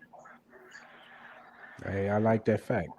Thank you so Like much. it's not I it's like how if you you guys speak on look at that, brother. it's real shit because people pick and Yeah, choose on see to because it's like, Exactly. oh, I'm not gonna say nothing to him because I know he'll bust me in my head, clap me, or do right. but cause bodily harm to me. But oh, I'm gonna say something to him because he's this type of dude. So oh, I feel like I could get my shit off more on Right. him. You get what I'm saying? It's like a bully Yeah. tactic kind of in a way, which I True that. hate that with people. Man, I understand what you're saying on that too, Dean Baller, man. Salute, shout out to you, brother. Yeah. I don't put it past nobody, man. I'm looking at one of the comments from Part. She said, "Stop playing like like you haven't hit no one younger than you." All I right. never said that. I never said My that. mama But was man, my mama but was about 30, boss my lady. dad was 60. But hold on, boss Facts. lady. But I ain't never went below an age, man, that I know, man, was unacceptable, man. First of all, man, I have kids. I have a sister. I have a mother. I have niece. So Okay, I knew the right. before your I knew the right from wrong. But but to sit there and say, man, stop playing. You done hit someone younger than you. Anyone that was younger than me was still within my age range, and I'm talking about within the 2 to 3 years, not nothing below. So I don't. To speak that on me, from me speaking what I said, man, that only thing I'm just saying is that, man, yes, we do know that, man, a lot of older men like younger women and some like young girls, a difference, Okay, so check this out, mister. So check this out, mister. And we're gonna let Sir Miguel speak. Like Bala just stated, 25 years ago, 25 years ago, that means R. Kelly was 25 years old, right? 17. So, and looking at some that's up there, they like well in their 40s. That's just a 10 age gap or somewhere in there. Yep, that's So if like a he was 10 20, age gap. if he was 25 and dealing with him 17, there's like an 8-year difference. If we going according to when shit was actually being done. I'm just saying, y'all. I'm just throwing some out there. I'm just asking a question. Truth be told, I want to say something. Like, this is like even a date back with Hugh Hefner. People was not saying nothing to that man. And Exactly. that man had 15 and 16-year-olds working for him. So we not going, but America seems to keep this man on a high pedestal and a high horse that they don't want to let him down from. It's like, yo, Hugh Hefner could do no wrong. And it's crazy that he has 15, and this is a known fact. All the lawsuits, and people don't seem to get what really goes on in Playboy Mansion. Like, that they said I get wild in it, but they say it's things you wouldn't even imagine. Like, and these are But Bala, young it's okay girls. for them to do it because they white, Bala. So Bala, it's okay for them to do it. We just crucify our brothers, Bala. But keep going. But yeah, but it's just crazy. White America keeps him on this high horse, but it's crazy because it's us is the ones that's tearing Kels down. It's like, yo, I'm not saying because I'm pro Kels. Oh, he's innocent. He don't got no. Because at the end of the day, I always say, and it's certain things, like not for nothing. It's just me being. I'm only 26. No disrespect. You can't catch me chilling with nobody that's not either older or around my age. I kind of like What's older? mature. What's older? What's older than my age? I'm 26 years old, so I say I'm basically, for me to be chilling with somebody older, like you would never catch me chilling with anybody younger than me. That's just my thing. You get what I'm saying? Like that's just me. That's just my personal thing. So therefore, it's like chilling could be just even like a friendship or somebody me dealing with somebody. Go ahead, Sir Miguel. Good evening, queens and kings on Good the panel. evening. Blessings. Hello. Blessings. How you doing? I can't. Good. I can't see everybody's name, but I'll just say this. I want to just give out 3 points. I know everybody's saying, oh, and I'm hearing and I'm seeing, for me to be 53, I've seen a lot than most people. And I'm gonna say this much. If you go back to a video that R. Kelly did at the Apollo, and he was on stage, he had a sign that said 18. Yeah. Okay. Number two. If you look at the age of consent in each state, 17. It varies, right? It varies. Yeah. Chicago is 17. But when you bring it on a federal level, it says 18. So there's sort of like a contradiction in a sense. Now, when you say 14, that narrative was thrown out because of Aaliyah. Let's just keep it a buck. Mm-hmm. And the reason why that narrative was thrown out there because that's when she met R. Kelly. But also keep this in mind. Barry Hankinson, her uncle, which people don't realize and probably don't know, he was behind a lot of stuff that happened with R. Kelly. Mm-hmm. I want you to keep this in mind as well. If that man was messing with a okay, let's go back to the so-called video. From what I understood, that there was no audio on the original tape, right? It wasn't. I seen it when I was younger. But when it got to court, there was audio on it, right? Mm-hmm. On the so-called CD. Where did that voice come from? And then for her to be hollering, I'm 14. Right. Staged. Number 3, Avenatti got the tape from Charles Freeman. Keep in mind, he was the one that bought tapes from Walmart and started making copies. Keith Merle, he specifically said in his own words that there were no minors on the tape. Last but not least, the young lady who said she was on the tape, go back to her testimony in 2008. A mother knows Her what their child. child look like, number one. Facts. Number two, she admitted on the stand, R.Kelly never said nothing about a relationship with their daughter when they met at the hotel with the parents. Not one single time.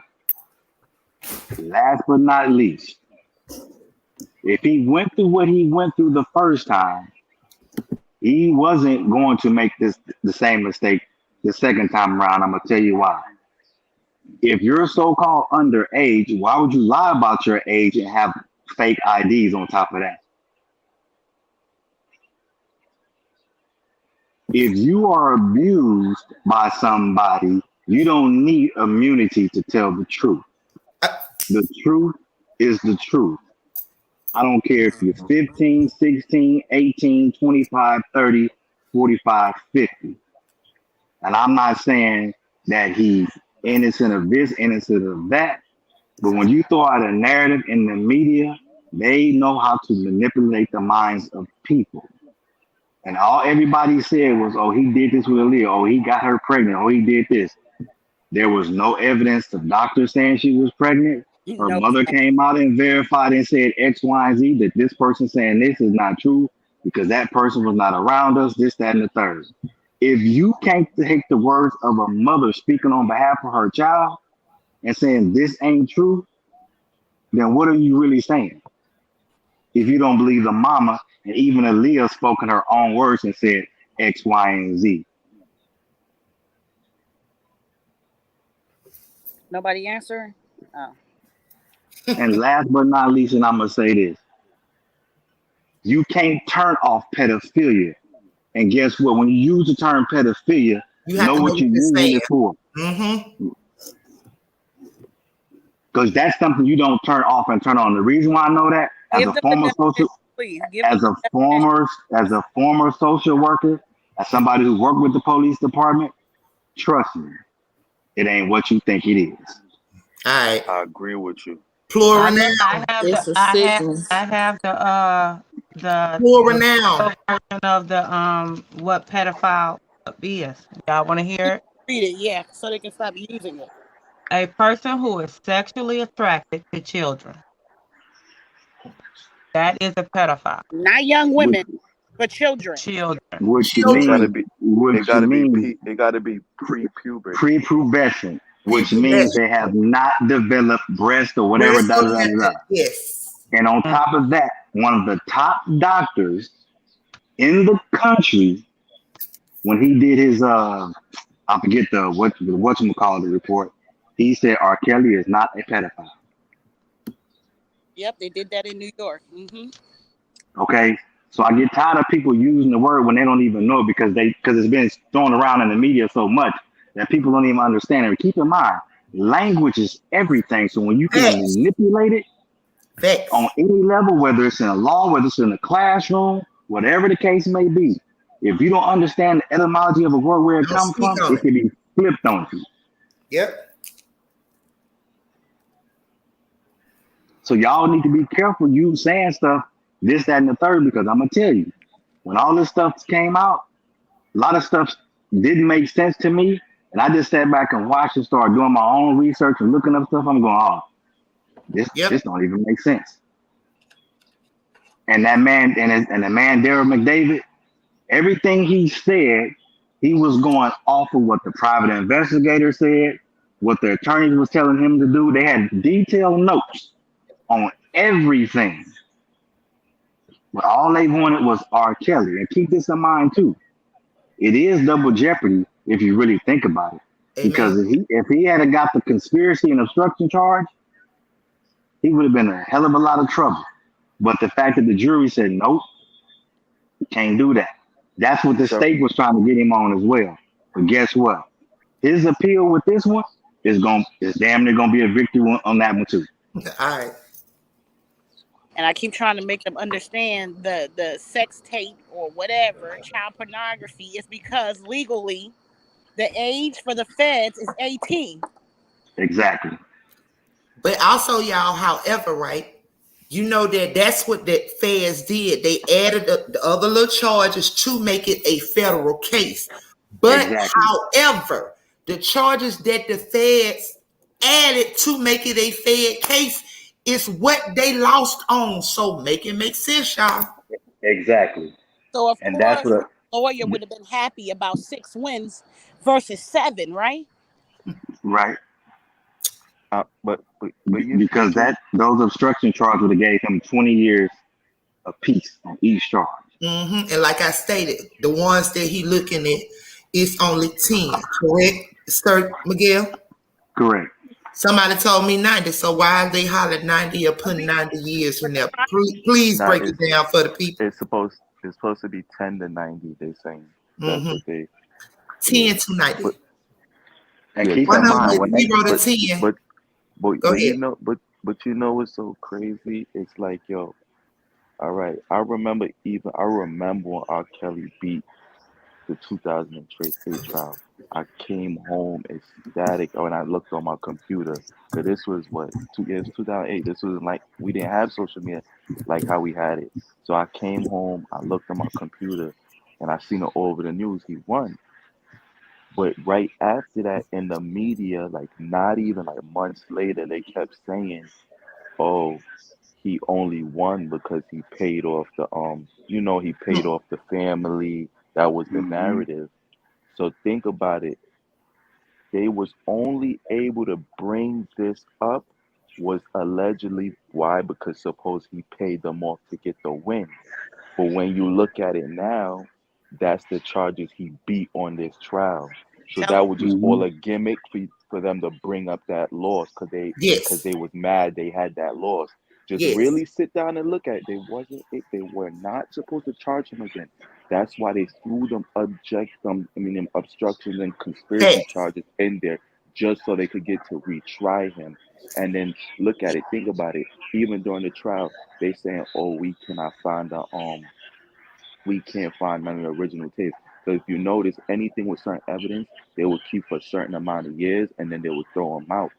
So what they do was now they cook up some fake tape, and we already know the feds got the highest conviction rate. So it's like, come on, like it was like a lose at the end of the day.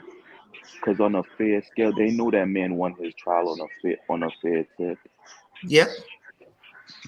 And think about this. One of the young ladies said that during that time, during the 2008 trial, I could be wrong, but she said that they had sex or something in the bus that was parked out in front of the courthouse. Yeah. Really? Yeah. So what they did was because R. Kelly dropped out of school at the 9th grade, they pretty much played on his intelligence, think that he was just dumb. You know, he ain't had no goddamn common sense. Nobody wouldn't be that stupid to take an underage person and have sex in front of the goddamn courthouse when you on trial. Facts. But some of them believe it, Sir Miguel. So I say that to say this. We as a community have to be very careful because we get it bad in terms of information. We take everything that we see, snippets, and go, "Oh, it got to be true." Keep this in mind. There's always rumors. The rumors does not mean it's a fact. You can make a rumor to be true, and a person come out and say, "Hey, this ain't true," and y'all will still believe it. Why? Because it has festered for so long that you thinking it's true. And keep in mind, he did say he wanted to speak, but his lawyers told him not to speak. So either way it go, he was damned if he did, damned if he didn't. And I'm gonna say this one last thing. There's more truth coming out, whether y'all know it or not. because at the end of the trial, Barry Hankerson's name came up mighty quick at the end. I stated that last night on the thing. Barry Hankerson is because they have to show you. They have to show themselves on why what is what. You understand me? That's why you heard the name Stoney and you heard Barry Hankinson. I'm just where I'm at with it. You know, I'm conscious over him. You can't piss on me. It ain't water. It's piss, okay? And I want y'all to think about something too. That man got over $90 million after Aaliyah died, but the mom and them didn't get hardly nothing.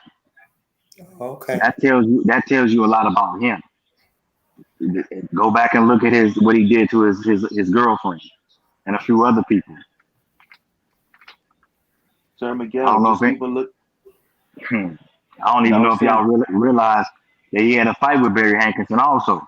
Yeah. R.Kelly put them hands on him. Yeah, he did. He flipped the table. But we know that we know a lot, you know, even until what he did with his ex-wife, you know, we know a lot. So I just don't, like I said, we have to start looking at things from a better approach than what we do, you know, and stop looking at everything from emotions or feelings. Because when emotions and feelings gets in the way, it completely blocks you from seeing what you need to see. Because you're judging upon your feelings, your emotion, your heart. You know what I mean? Instead of just judging for what's the actual facts and just stating that, you know. But yeah. Shout out to Mr. Terry in the house, but you all can keep on talking about it. And give me Let one. me make this one last point, and then I'm gonna go back in the chat. No, you good, Sir Miguel. Go ahead. I want everybody to think about something. There have been plenty of men who've been accused of a lot of things over the years, and they've been set free. Think about Mike Tyson. Think about Tupac Shakur. OJ could be questionable. Think about some of the men that was accused of rape back in the 50s and 60s. No, they didn't did anything but got drug out their house. They had nobody to speak for them. We're living in a time where they're making these laws for the next 10 to 15 years. They're advancing this stuff a little early. They are trying to destroy every black man that's an alpha male who stands up. See, Robert didn't fit the mold because he wasn't Hollywood. One of his mistakes, he probably should have left Chicago. Facts. But he was true to who he was. And as I said again, he sung out here on Venice Beach in LA. The man was trying to make music, but what they told y'all, he been doing this all his life, all his music career. Like I said, and I'll say it again, that's something you can't turn off and on. But then when you have a mother who lies and pretends she's the daughter and say she's 18, that tells me that woman, that either she's sick and she wanted money. What parent would do that? And if you notice, the whole time she never said much. It was the husband who was speaking. And I believe the reason why the husband was speaking, because he knew she got caught up in some shit that she probably couldn't get out of it. Definitely, because she never talked again. So keep that in mind. And when you get time, do your homework. Because this young lady who just killed her sex trafficker in Iowa, yep, they making her pay restitution to the family because she killed her abuser. Yeah, that's horrible. But yet, somebody who gets immunity, only gonna get Section 8. If you fear for your life, they'll put your ass in protective what you call Custody. it? Witness protection. Witness protection somewhere, and you wouldn't be fine. Name change, all of that. So don't let these people think that R. Kelly was such a monster, this, that, and the third. But like I said, you got this young lady, 17 years old, killed her abuser who sex trafficked her. Now she got to pay restitution to the family. Make that make sense. It don't. She got to do 5-year probation too. And if she mess up one time, she get 20 years. And that's the part right there where those that are victimized don't want to talk and they stay quiet because to bring up those type of memories will be catastrophic for them, as opposed to those that's sitting up there altering what the real truth is, trying to make another truth. And then on top of that, That you get an award for a damn so-called docu-series. You going around getting Emmys and all this other kind of stuff. Man, make it make sense. And like I said, True. being a former social worker, I know what a victim look like, and I know what they go through. Facts. What you saw on television, that shit was fake as hell. That's right. Facts. Thank you. Thank you. Trust me. It's I got yo, it's like I got over 20 plus years dealing with special needs kids, people on probation, all of that. and yo, Sir And then Miguel, some. Yes, sir. what people need to make an outrage is show in the transcripts where she lied about meeting Robert at 17, but really Mm-hmm. met him at 18, and then y'all gotta make a clip of her when she was on Surviving R.Kelly And and she going on said the she was Breakfast Club. 17. She said she was 17, and people are Exactly. not making an outroar about this. Okay. Like this is Okay. these are not the little things people are not looking at. Like yo, how you had the audacity to get on TV and say 17, but you gonna go in court and say I lied. I met him when I was 18, but I want to tell him he's 17. That's why I'm sitting here saying this can't make no sense to me. Because if this man so-called like little girls, as y'all claim, shoot, if I was a female when I met him, I'd have told him I was 8. That would have probably turned his ass on Thank, even more. thank But you. the fact that y'all all, 13 years. the fact that Joronda, Lisa Van Allen, and all of them, and the Tia Hawkins, the Tiffany Hawkins one, the fact that they all slept with them when they were 17 and above, and it's proven, but they could get on there talk about it was 14, 15, and 17. That shows you a lot about them women. And Oh, I don't but want to hear no, oh, I forgot my age. Hell no. who this? Because if he raped you or sexually you, that's something you're gonna never forget. Because not for Thank nothing, you. I told my girlfriend was the only person I ever came out on. And I told her the truth. I was like, yo, babe, I'm not even gonna sit there and lie. It kind of like, because I, not for nothing, even though I'm younger, I always had a thing for older women. And she said, babe, you know what that's why? Why? I'm like, why? She was like, because I actually told her my older cousin used to sexually abuse me. And I'm a grown ass man sitting here willing to tell this on live internet. Like my girl was like, yo, that's the reason why you look for women much older than you. And I was like, I never thought of it like All that. the time. But that's that. I say But it all the that's time. Women are more pedophiles than men are. Of course, ma'am, I'm telling you, ask my girl. I'm like, yo, I'm showing her proof. Like most of the women, not for nothing, I done stuff with during my high school years, because not for now, I'm 6'4", so I was always been tall, and I never had to lie about my age neither.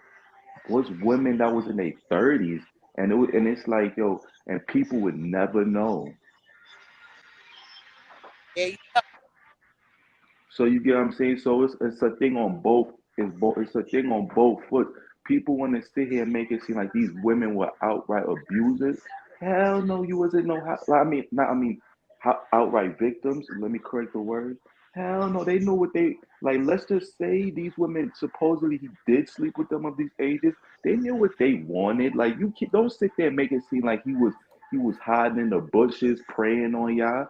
Cause as my mom always said, if your ass ain't got no business in somebody else's yard or inside the house, don't go snooping over there. Facts. say that Cause again. Facts.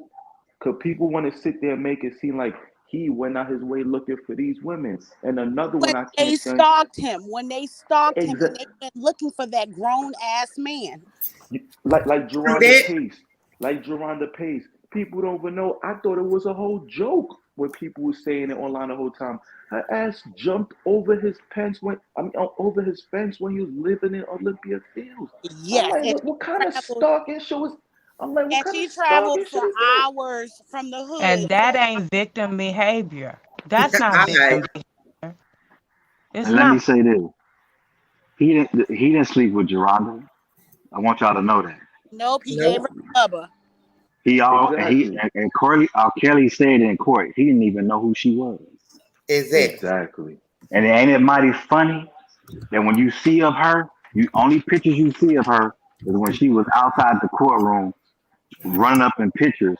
And it's mighty funny that she was in every picture in the fucking newspaper in 2008, standing next to him. He looking at her like, who the hell are you?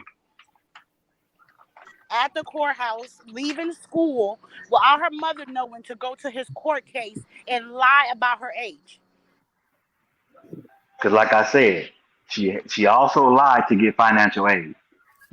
She's the one that's trying to benefit the most out of it. Whatever she can get and gain out of this, she is. That's not a victim.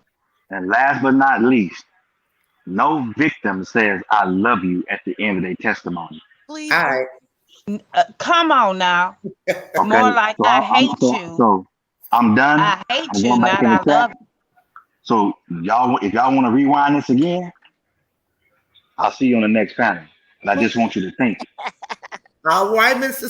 Sir Miguel, thank you so much, love. And we always thank you for coming up to our panel to keep that knowledge, to keep the straight facts, and to keep it truthful. We thank you so much, King, and blessings to you. To all of y'all. All right, thank you for your input, kings and queens. Love you.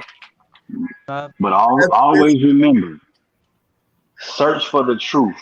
Don't go off innuendo or because of what somebody said. And when you're searching for the truth, it ain't something you look for 2 or 3 days. You search it for months, years at a time. So when you start stacking your paper, you got a book that you can go to and fact check the information. All right. Facts. Blessings, King. All right, so Mr. Terry, good evening, love. What's good with you? Good evening. What's up, family? How y'all doing? Bless, love. How you doing today? What's up? What's up? What's up? Nothing much. Doing good. I'm just disappointed about what I heard over the, you know what I'm saying, with this R. Kelly thing, man. And it's just, it's some buffoonery, man. For real. The man got railroaded. I mean, up and down so many ways, and it's just sad. Very sad. So I don't know. I'm still shaking my head. I'm like, wow, really? Robert like all women. Thanks. Yeah, I seen a one in a wheelchair dance to her and hit that music on her, baby. She was in a wheelchair and a white woman. I say, listen, okay. You are. And if in 30 years, right? I wish I was Robert. If in 30 years as a man, only 10 women can come out on me and say despicable things, and I know I have slept with over, I don't even know, 5,000 women, he's blessed. Thank you. People are gold diggers. But how many of them girls ain't so fanned out that they excited they got to sleep with him? Thank you. As a fan. All right. And also, we must not forget that we talking about Dan like 20, 25 years ago, you all. The man was in his early 20s. So. And if you know facts that women mature faster than men. Yeah. Scientific facts, right? Robert was 25 and he was really 17. All right. And with that being said, with him being 25 and they were 17, whatever, right? 25, 17 consent or whatever, that's just like a 7-year difference, right? So we're calling him all type of names as if he 55 and doing this at 50 and 55 years old. To an 8-year-old girl. Yeah. So we have to remind ourselves that this is like 20 some years ago when he was in his 20s.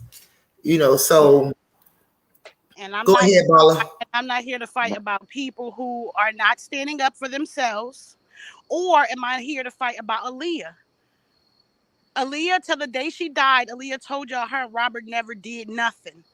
So for the invisible women that we're fighting for, that never stood up for themselves or never came out, because guess what? You could be anonymous to come out with things like that. You could have called the 1-800 number. If they didn't stand up for themselves, I am not here to stand up for them. Go ahead, Bala. Nah, I forgot what I was gonna say. My bad. You good, So now I love? was just listening. Whenever it come back to my thoughts, I'll let you know. Okay. Anybody else on the panel? Oh no, Mr. no, I remember now. Okay, go I ahead, Bala. remember. Yeah. Nah, this is like it's like what they did was like me and my girl was sitting out speaking about it. I was like, yo, these people are so grimy because I'm like, you know what they did?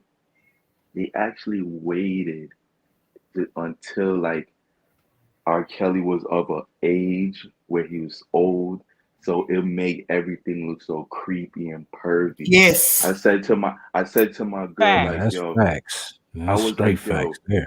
remember when I was like, yo, to my girl, I said exactly like this. Me and her were just speaking about this probably like a few hours ago. I said, yo, people think this is big now. Imagine if it was social media back in 2002 to 2008, the first trial. All right. You know how Oh much my. Okay. fire.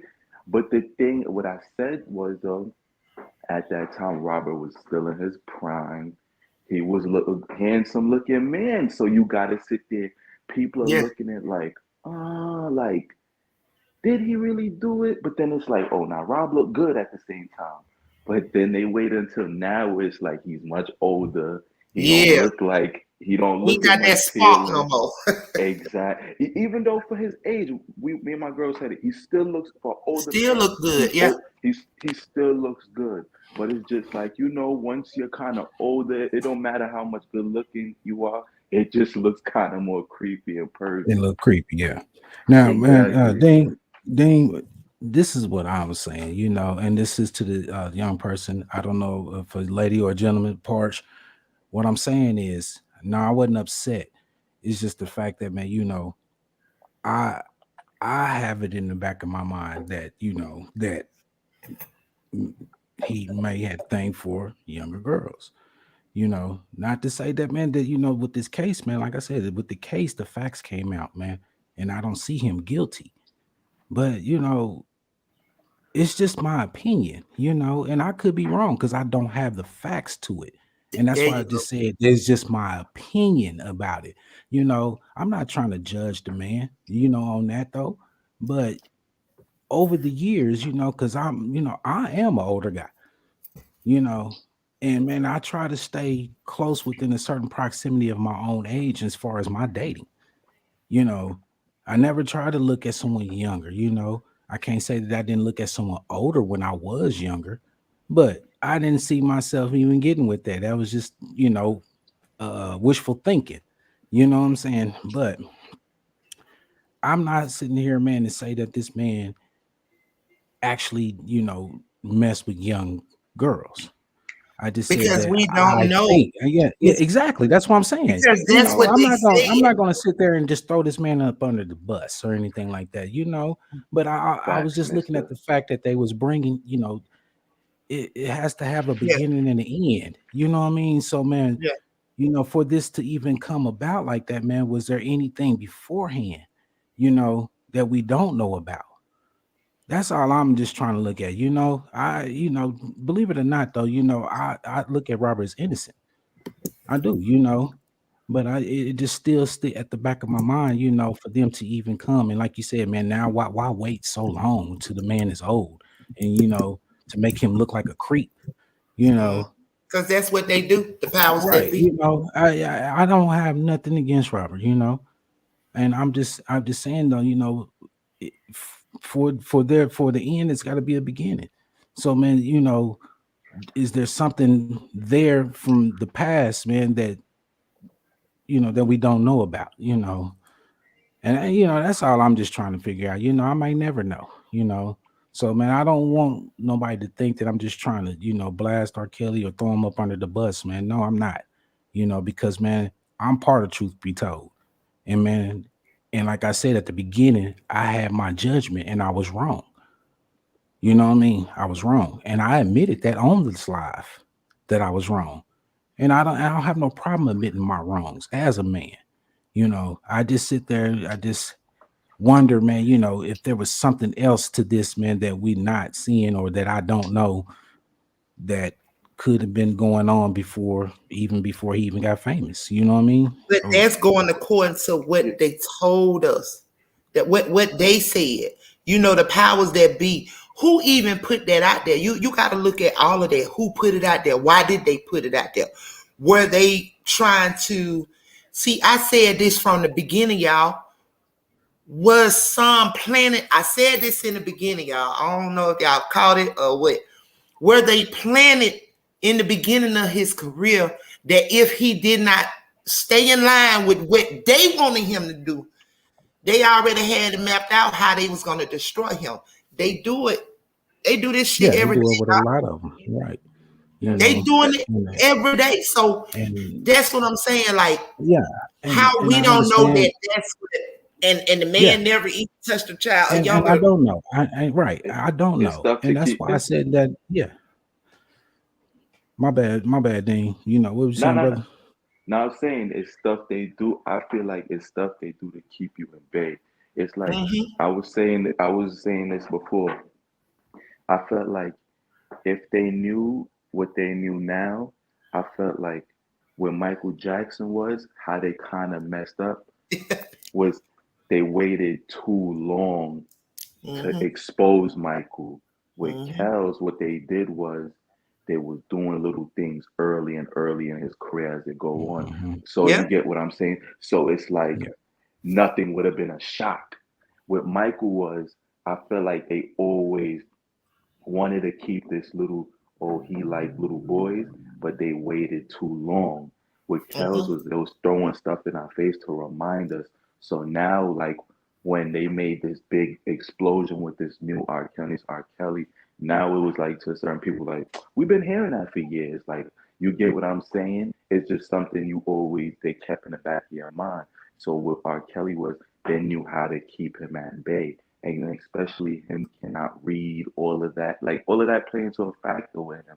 With Michael, they waited too long. You gotta sit there and think about it. With the accusations of Michael, Michael Jackson been famous since what he's like 8. So he's been since like the 60s. So you got me saying. So then now 40 years later, y'all come with some stuff about him being a pedophile. The whole world was like, you got your people out there that believe it, and you got your people that diehard Michael fans to where it's like, I'm not giving up my Michael Jackson. And you get what I'm saying? Never saw Michael with any little boy, other than the boy from that white boy. What's his name? He denied any actions for Michael, and his mama did, and he did as well. Talking about from Home Alone, Macaulay Culkin. Yes. Yeah. I know Macaulay Culkin, man. You know, and he refused to speak on it. I've met him. You know, I done hung out with him, and you know, and that was brought up as, you know, just chilling with him, and he would never speak on it. You know, so, you know, I don't know. You know, as far as that. And like I said, the powers that be, they feel like they'll make you and they will destroy you if you do not do what they want you to do. If you do not let them run you, if you do not work for them, it's like they feel like they want to be God and they want to, you know, pretty much add you to do what they want you to do. They own you. They own you. Once you sign, they own you. Yeah, because even the boys that did that little interview, they all reneged on it later, right? And said they lied, right? Yeah. Oh, you talking about the little boys with Michael? Yeah. You know, but you know, with Macaulay, they did things to him to keep him quiet too, though. You see everything that he's been through, right? You know, they dragged him through the mud to keep him to shut up. You know, Hollywood. That's what Hollywood do. Yeah, whatever he knew, whatever he did know, he wasn't gonna speak up on it, no matter where he was at, shape or form. And you see that he's getting his career back right. You see he's getting his career back right for shutting up. Michael, that he didn't put the disrespect or speak on that man. Yeah, and Mister. Anybody, if you look at even Michael's situation, this is what they do. They make everybody that spoke good for him, to make them seem like he's going crazy. Look at what's his called, Aaron Carter's brother, Nick Carter. Nick Carter was around Michael too, And Nick Carter came out on Black TV and said his mom said, "Yo, I want you to go over there and go basically say Michael touched you or whatever." He said some weird shit. Setting And it up, mind you, yeah. yeah, basically, and Nick was like, "What? Why would I do that to him?" He's like, "Come on, like, come on, mom." He's like, "Michael's like family to us." Like, and mind you, this is when Nick Carter was like a kid, like he's probably like 11, 12, telling his mom Yeah. like, "Hell no, I'm not doing that." And his like, his mom was really, but you notice like, if you ever look in the media, things like that don't ever get brought up or sparked up too much. Why? Because Hollywood, not even Hollywood, the media just in general, they got the narrative to really break and make what they Make and want. break you facts.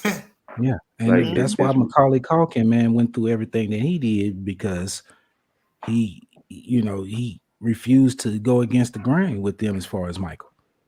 Facts. They said he was all out here on drugs and everything, and he smoked out, man. He was getting arrested, and he was, but he never went against that, He never went against Michael, man, Because that mess with one's mental. They're just like all these ones that sat on this stand with R.Kelly and told all those lies. We gonna check back with them in about the next 2 to 3 years and see how they holding up on Section 8 and all that.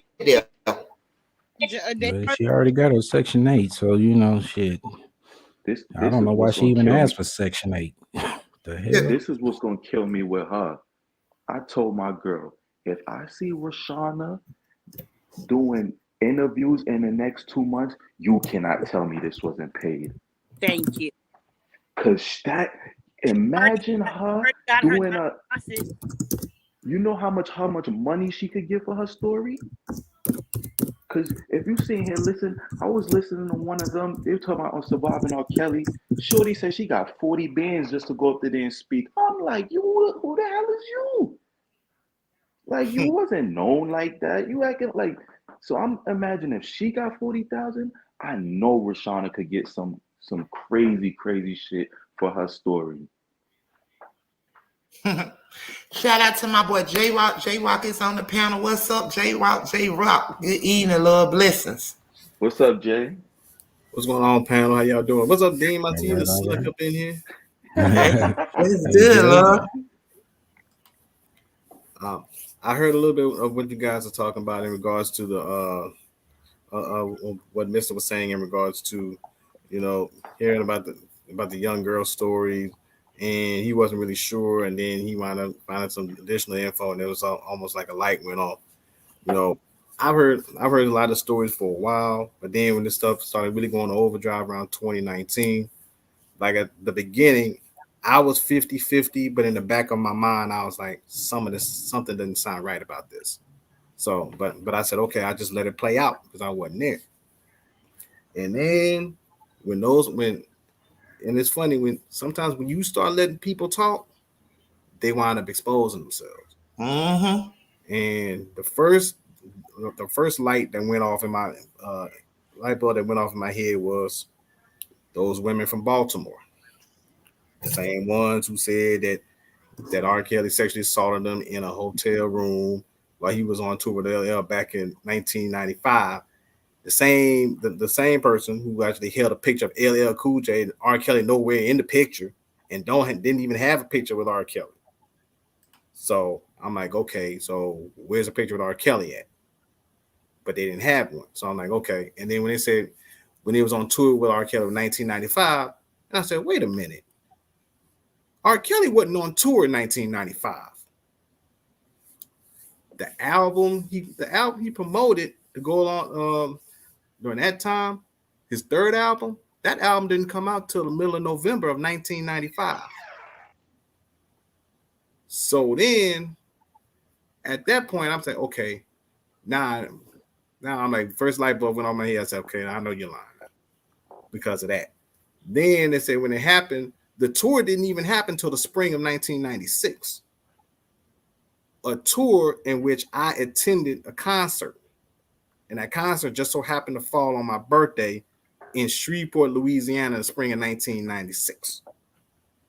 So they saying it happened in 95, but it was in 96. and the tour didn't get to Baltimore till a month later. Till a month after my birthday. Either it was at the end of May or the very beginning of June, but it was about a month after. So when I realized that, I said, okay, that's another lie. So now I'm at the point now to say, okay, so what else are these people lying about? So I kept going down the list. And then shortly after that, when I heard about that concert, and then I heard about the fact that said, well, R. Kelly also had a concert that was supposed to be in Monroe, Louisiana, and in the concert in Monroe, I remember because I had a friend of mine who's kind of from there, and it was talking about, well, he was supposed to be in concert, but then they said that there was a guy that posed as R. Kelly performing. Matter of fact, they had the people that said on KNOE TV in Monroe, Louisiana, the guy that they said that performed was actually at the IHOP where everybody else was eating after the concert.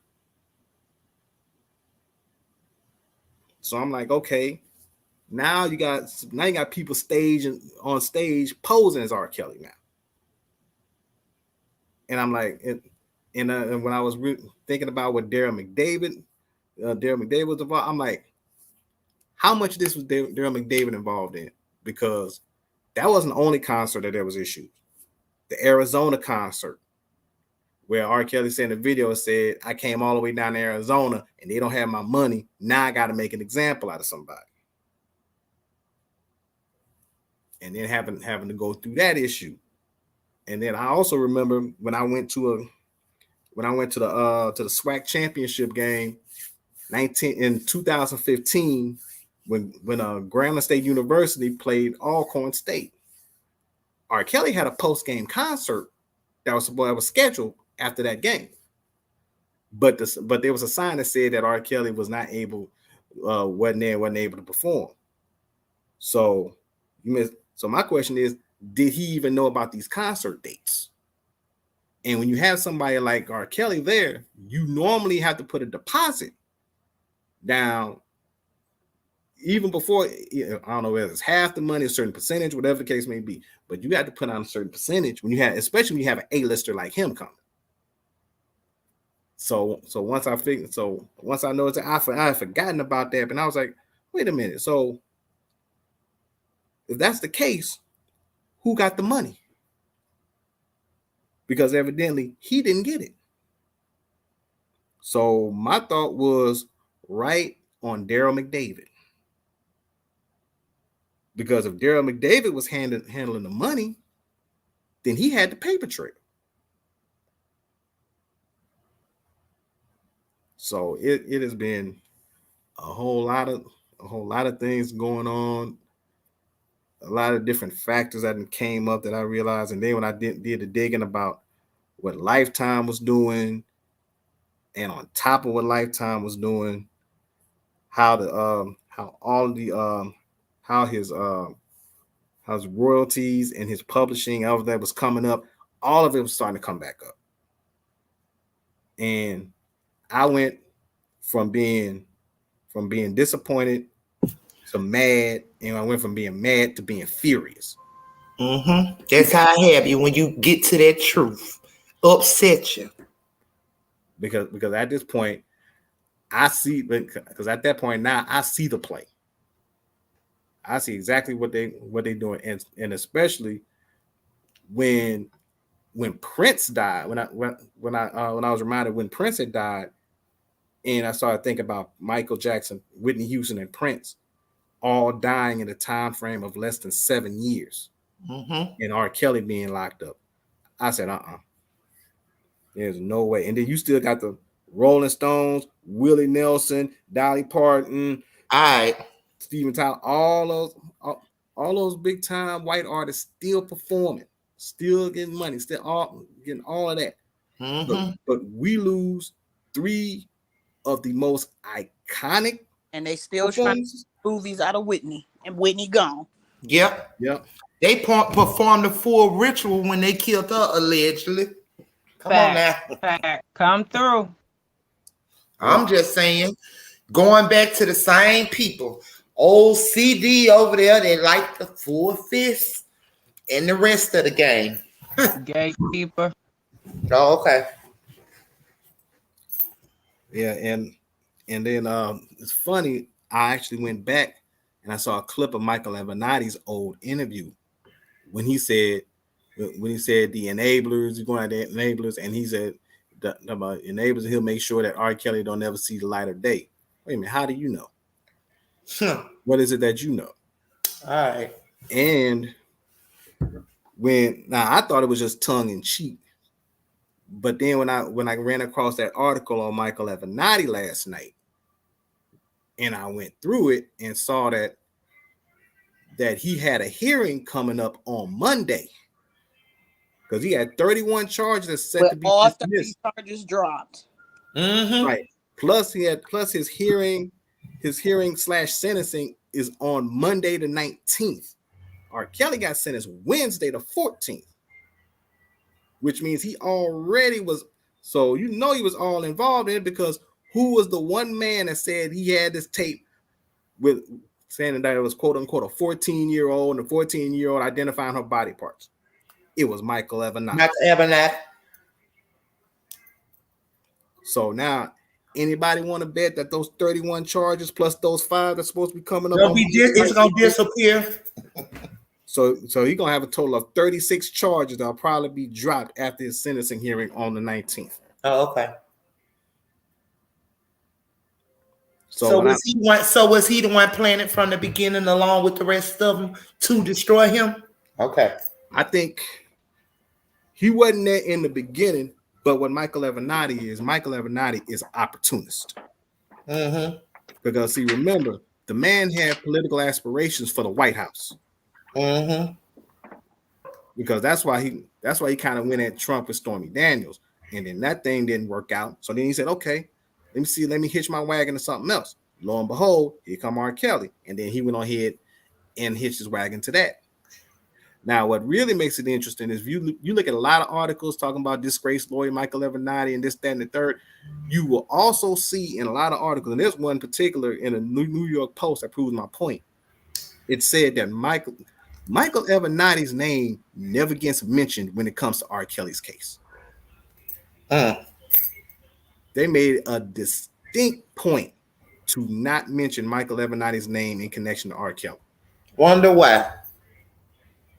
They'll say in regards to Stormy Daniels and Donald Trump, but they will not mention R. Kelly's name in connection to him because that man has already been busted for bank fraud, wire fraud, extortion, which is exactly the main point in R. Kelly's case in Chicago. Yeah, it's extortion.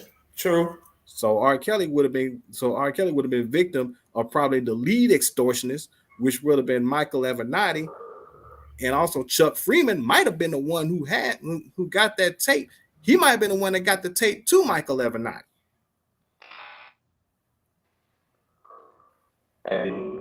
Which is another possibility. J-Rock and your Eddie Levert. True that, J-Rock. True that. So now I'm at the point now. I already know what the play is. And a lot of people run the play, J-Rock, because I stand with you with the play, and I know what the play is too. But run the play and kind of word it well, the people will understand, those who do understand. So run the play, J-Rock. They are after this man's publishing and catalog. There you go. As of right now, last I checked, this man's catalog is worth around the neighborhood of $1.5 billion. Going back to when we were somewhere else, there was a person that came and she spoke in pertaining to his catalog being in the billions. Yeah. However, when I also did it myself, I seen where it was, but they want you to think that he's broke and he done sold it, he's selling this, he's selling that. That's what they putting out there. But however, no. But yes, that's what they're after. And this is bigger than chaos. Like I've been saying, it's bigger than chaos. These are the people that be, and they know what they're doing. So continue to break it down, and I'm gonna go on mute. Right. One particular artist, there was a guy this old folk singer back in the day, or this old popular singer by the name of Bob Dylan. Bob Dylan sold his catalog recently for about he had it, I think, for about 300 million. And I think it was kind of some kind of discrepancy with Universal, and then there was a lawsuit filed, and then I think they came to a mutual understanding, and he wound up getting paid. And this was like about 2018, 2019 when this happened. R.Kelly's music catalog is worst is worth at least 3 times what Bob Dylan's is worth, and that's before everybody. That's before his album started hitting their silver anniversary. Now, when the albums hit the silver anniversary, it's more valuable. It's increased in value. That's why it's over that. That's why it's over that $1 billion mark, because of the anniversary, and they were multi-platinum albums, every one of them. And then and then you got the other 2 albums that's hitting their silver anniversary coming next year, and that's Sparkle's first album and R. Kelly's 4th album going next year. So they're about to hit their 25th anniversary also. The old saying, when they say the old saying is follow the money, and you'll see what really is going on, that's the absolute truth. Definitely is. Facts. True that. Yep. Cause y'all ever seen recently Irv Gotti has sold half of his catalog for 300 million. Yep. And I've been using Irv Gotti. No meaning to cut you off, Dean Baller. But guess what? That's cool. I tried to tell them about. I've been using Irv Gotti. I spoke on Irv Gotti earlier. Y'all see what they did to him, didn't it? They broke him.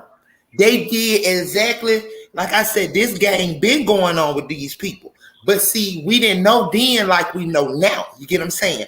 They did Irv Gotti the same exact way. Okay.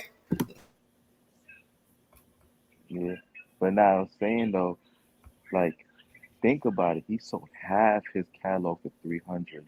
So that goes to say his full catalog would have been 600 million. If Irv Gotti got 300 million for half, imagine what Kells really would have got.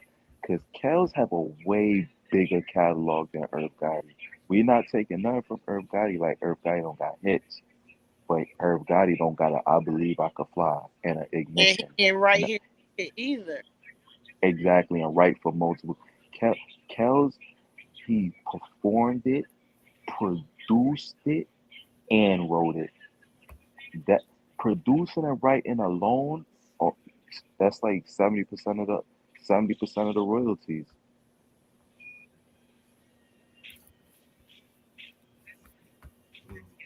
Yeah, and also remember that little clip I played from you on Senator Sane on the media lynching of R. Kelly Part 1. The clip said that R. Kelly wrote 90% of his catalog,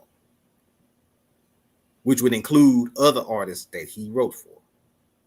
So if you wrote 90%, that means you're getting not just the lion's share, you're getting full blown 90%. It's almost like you're getting damn near close to a positive DNA birth test, almost like 99.9%. You at 90%, you got it. You got it all, really.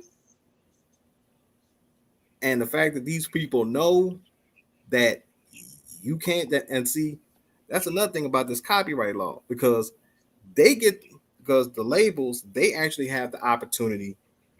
They had the opportunity to do whatever they want to with the music. I mean, they could sell it, repackage it, re-promote it, do whatever they want to.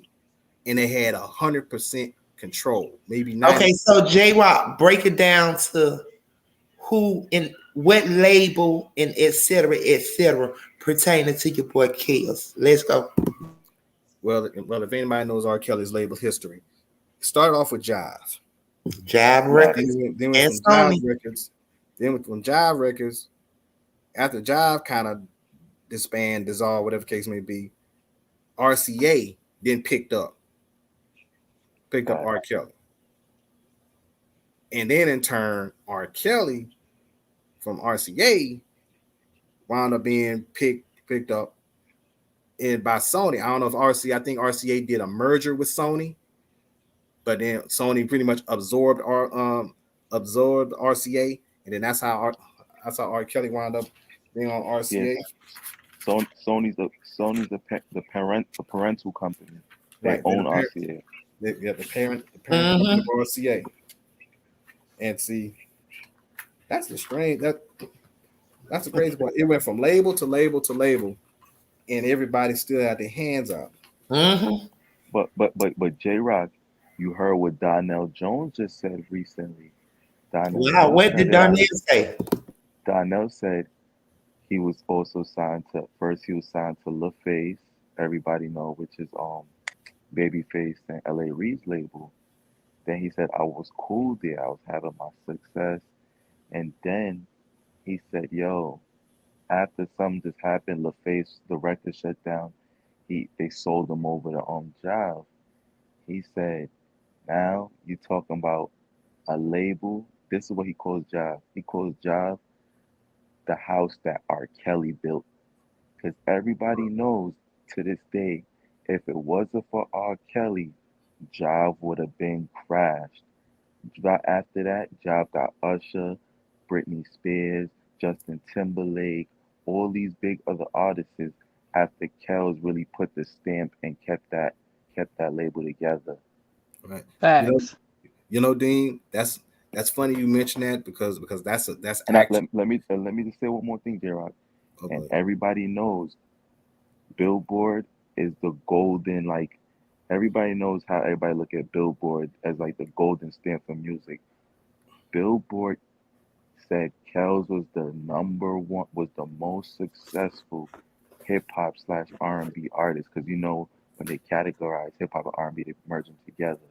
He said for the last 25 years, that man was the most successful hip hop / R&B artist in the last 25 years. You know how big that is? Humongous. Okay? Yeah. But like, we're competing with other big names. You talking about Jay-Z at that time, Mariah Carey was still rolling. Like Pink. You talking about such of these big names, and for the fact that they said he was the number one, that speaks volumes about. Yeah, they couldn't compare. Can't nobody, even until now, even since he's been off the scene, nobody can compare to him. Yeah, everybody in their own mind feel that they're the king, but there's no comparison. Right. That's you're absolutely right, because because I got his book Solar Coaster, and I'm looking at it right now, and inside the tab of it, it says Kelly has been named the number one R&B hip hop artist of the past 25 years by Billboard magazine, and is the recipient of multiple Grammy, Billboard, BMI, American Music Awards, and American Music Awards. R. Kelly lives and produces music out of his chocolate factory in the heart of Chicago. So yeah, 25 of the last 25 years. And they tried to use that same chocolate factory to drown that nigga. Facts. That brown ass bill. That part. Right. And going back to what Dean said about LaFace, it's funny you should say that, because what you said was actually absolutely right. And it's not because you said it, but because Big Gip from the Goody Mob pretty much confirmed what you just said, because he did an interview on Beehive TV, and he said, you know, during the time when LaFace at his height, Goody Mob had the number one record out, but then they got a call and said, It's a LaFace got sold for 150 million. It got disbanded. Y'all gonna have to figure it out. Facts. It's in the middle of the record. We got a gold record, #1 record, and it said, where's L.A. Reid? Oh, L.A. Reid went back to school. He went back to Harvard. Well, now y'all gonna have to figure this out. So in the middle of the record, we got LaFace Records. We got TLC on the docket. We got Usher. We got us. Outkast was out there doing it. But then all of a sudden, it was like LaFace just dissolved overnight. Facts. You ain't lying. Everybody trying to protect their ass. Yep, and Everybody Donnell Jones. their hands in a cookie jar. And Donnell Jones, since once I got to job, he said I had to compete with the king of R&B, Usher, and Justin Timberlake, and he was naming other few big other male and Joe also. He was naming more bigger artists. He said I had no chance. He was like, look at who I gotta go up on on the same label. Like don't get me wrong, Donnell Jones was good, but he wasn't a Joe good. He wasn't a Justin Timberlake good. He wasn't a Usher good, and he damn sure not a Kells good. Yeah, it's not to like shit on Donnell Jones. We love Donnell Jones. No, but you no, get what I'm Donnell's pretty saying? decent. For real. Yeah. J Rock said decent. He ain't the greatest. Right. No, Donnell's not the greatest. Donnell's kind of like that.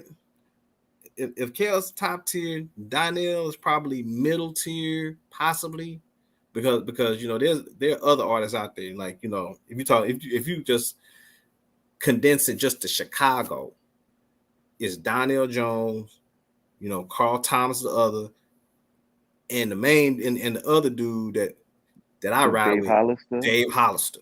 Yeah, Dave. I'm like, and everybody want to try to blow up, and everybody I just mentioned, even though I say this to this day, everybody try to pump John Legend up. John Legend ain't better than none of those three I just mentioned. I can't stand Back. He's for white people, baby. He's for white people. That part. He is not better than any of the three Don't bring that I him just up to mentioned. me.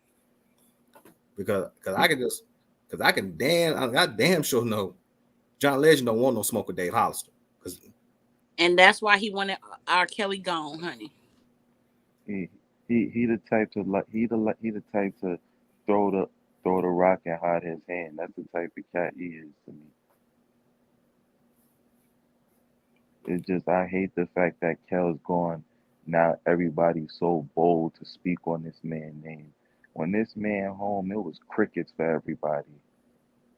And y'all felt how y'all felt, but y'all didn't have the courage to do what y'all wanted to do. Because Kel's the only person that could ever get on a track and say, I'm the Pied Piper or I'm the king of R&B.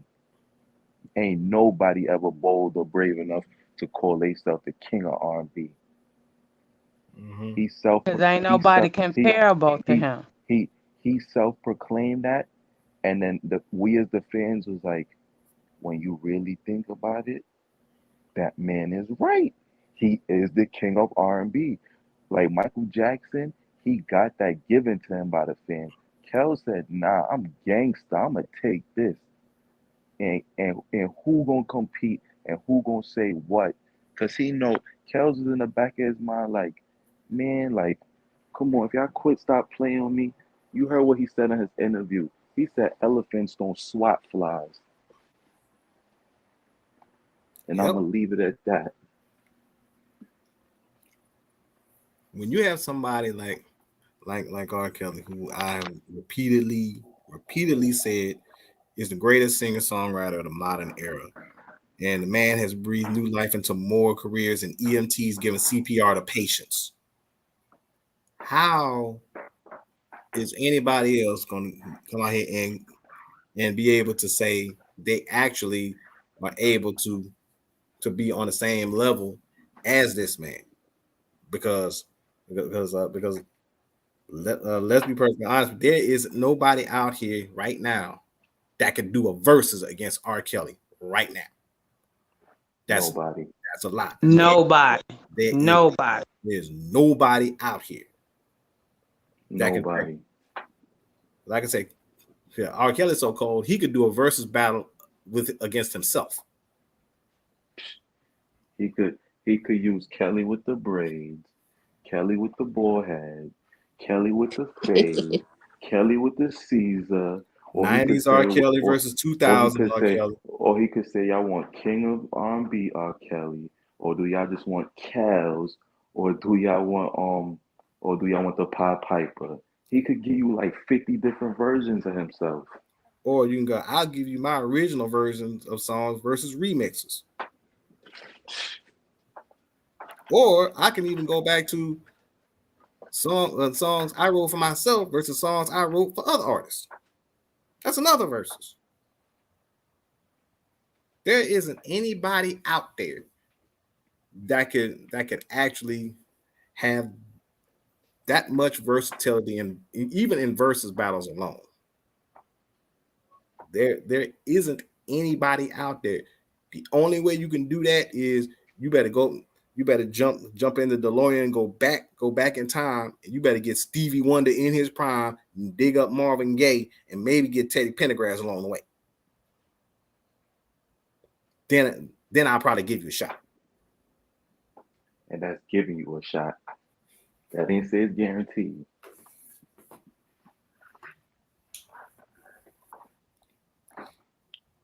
But like I said, at this point right now, who can battle them in a versus? Who else out there? And everybody knows. I mean, how much work this man put in. That's why I say that the 90s R&B is one of the best decades of R&B music, because R. Kelly had that Michael Jordan, Kobe Bryant effect. It was like when you step on the court with Jordan in his prime or Kobe in his prime, you knew you had to bring your A game or get left in the dust. You had no choice. So when R. Kelly came out a new single or a new album, you knew that you couldn't half step. You had to step your A game up. But some of them, well, a lot of them as good as R. Kelly, not really. But what happened was R. Kelly forced them, because he had an indirect effect on a lot of those artists, because he forced them to be the better versions of themselves as artists. That's a fact. And that's why they were able to put together the quality of music that they had put out. That's 100% fact, J-Rock. For all those years. I mean, you can look at Joe. Joe's All That I Am album went platinum in 97. R. Kelly just so happened to be his label mate. So did you think Joe wanted to be left in the dust when the album came out? No, because he had a song called All the Things Your Man Won't Do. Went #1. And I promise you, if Joe probably would have been on any other label, not Jive, when he was label mates with R. Kelly, I promise you, he probably wouldn't have had no album like that. Because R. Kelly is that one artist, if you in the studio, he makes you go back in the studio. Facts. A lot of them wouldn't be nothing today if it went for R. Kelly. Fact. You heard K. Michelle said it. Michelle said it. She said, yo, nah, we'll be there 2 days in a row. And she said, yo, if I don't hit it right, he said, Rob is not letting me get up and walk through that door. He said, yo, he was like a drill sergeant when it came to that. She's like, yo, if I wasn't doing it right, Rob would make me go back in there like 200 times until I get it right. And everybody always said that about him. Like, he was a perfectionist when he come to that music. Right. He was a perfectionist. And see, that's what happened. See, and see, that's another reason why all the people are going to come at him sideways, talking about, I guess that's where the whole controlling, quote unquote, element came in as far as R. Kelly. So, but well, he was in control. He was always, he said, I couldn't leave until I get that right. And see, that's another J-Rock, J-Rod, not to cut you off. Me and my girl was having this talk also. I'm not to cut you off. I do think Rob was kind of controlling. I'm not gonna lie, Jay. You know I love him. That's the only thing I think that's true about him. I think he really has a control problem. But what's the thing? I guess because J-Rock, I already told you before, I'm Jamaican. Jamaican men are like me growing up as a Jamaican, like my parents are Jamaican, I was born here, and I actually lived in Jamaica before. Jamaicans are controlling men. So I seen it with my own eyes that men can be controlling. But it just so happened that I've always been a laid back person. That never been my type of style. But it's like it ain't sometimes it's like men really look at it as like, yo, when your female goes out, you represent them. So some people are scared of that. Oh, my female went out in the public and made me look bad. So it's also a certain type of control, like you get what I'm saying. But the whole control, they were trying to make it seem like he had I locks don't on think their so. doors, the I don't locks on think the so. doors from the I house. think they made R. Kelly paranoia stick out more after '08. He didn't trust nobody as far as he could throw him, so he was always trying to keep his T's crossed and his I's dotted because he couldn't trust those women. Queen, I believe you on that too. That could be a reason why I don't feel like you get what I'm saying. They make it seem like, oh, he been like this since day one. I feel like you're 100% right. It kicked in from somewhere, but I didn't know what, and that sounds like that perfectly makes sense. It maybe kicked in, y'all, after the 2008. After he like, man, these motherfuckers trying to do this shit to me like this. Like, that's why he started asking for IDs on bitches. Yes. So And getting copies of it. if he Yes. liked the young girls, why he started asking for that identification and making sure that they are legal. True Right. that. Right. Yeah. And also the question being, if he really like underage girls, why did they have to lie about the age? All right, come on. Come on. Why you gotta lie about your age? Because the fact of the matter is, if he because just like because R.Kelly was dating Joycelyn Savage at this point. He dating Joycelyn. Now, if he really wanted young girls, underage girls, why didn't he go after the younger sister, Jay, who at the time was probably about 15, 16 years old? Why didn't he go after her? Come on. Because it's pretty much because R. Kelly told the truth to Gayle King. He said, hate me if you want, love me if you want, but use your common sense. Yep, facts. From his heart, he spoke from his soul, y'all. Listen, it's a difference. You gotta understand to understand. Understand to understand. Overstand to understand what he meant and when it happened and what he said. They trying to kill me. Use your common sense. And was concerned about what's the camera still rolling or not.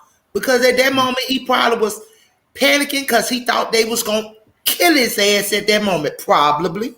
Okay, now let's talk about it. But you know what?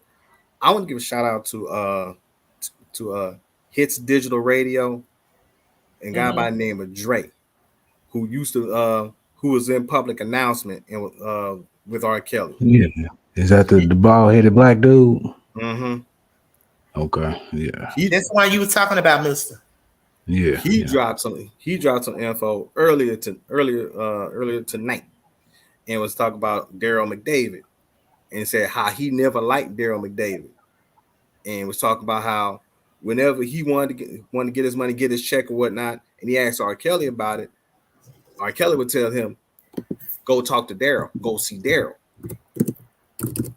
And he said, well, every time I go see Daryl, they're gonna see my money. He said, and Daryl would be like, well, you'll get your money. You'll get your money eventually. You'll pretty much you'll get your money, almost like dragging its feet as far as paying them their money. And he said and he pretty much called Daryl McDavid an asshole. And I didn't, and there was another thing I didn't know. A friend of his was on his live earlier and said, I think he was at the court. He said Daryl McDavid embraced R.Kelly, and then said that Daryl McDavid gave R.Kelly a kiss on the cheek. I said, wait a minute. Is that now? Didn't I say that? Now, correct me if I'm wrong. And he played. Then something I love you, bro. The fuck up out my face, yo. And they said they wouldn't let June give him a hug. And you know, everybody said June and Kels is very tight, and they still got a good rapport still to this day. That's kind of funny why they didn't let June give him a hug though. Mm-hmm. All right.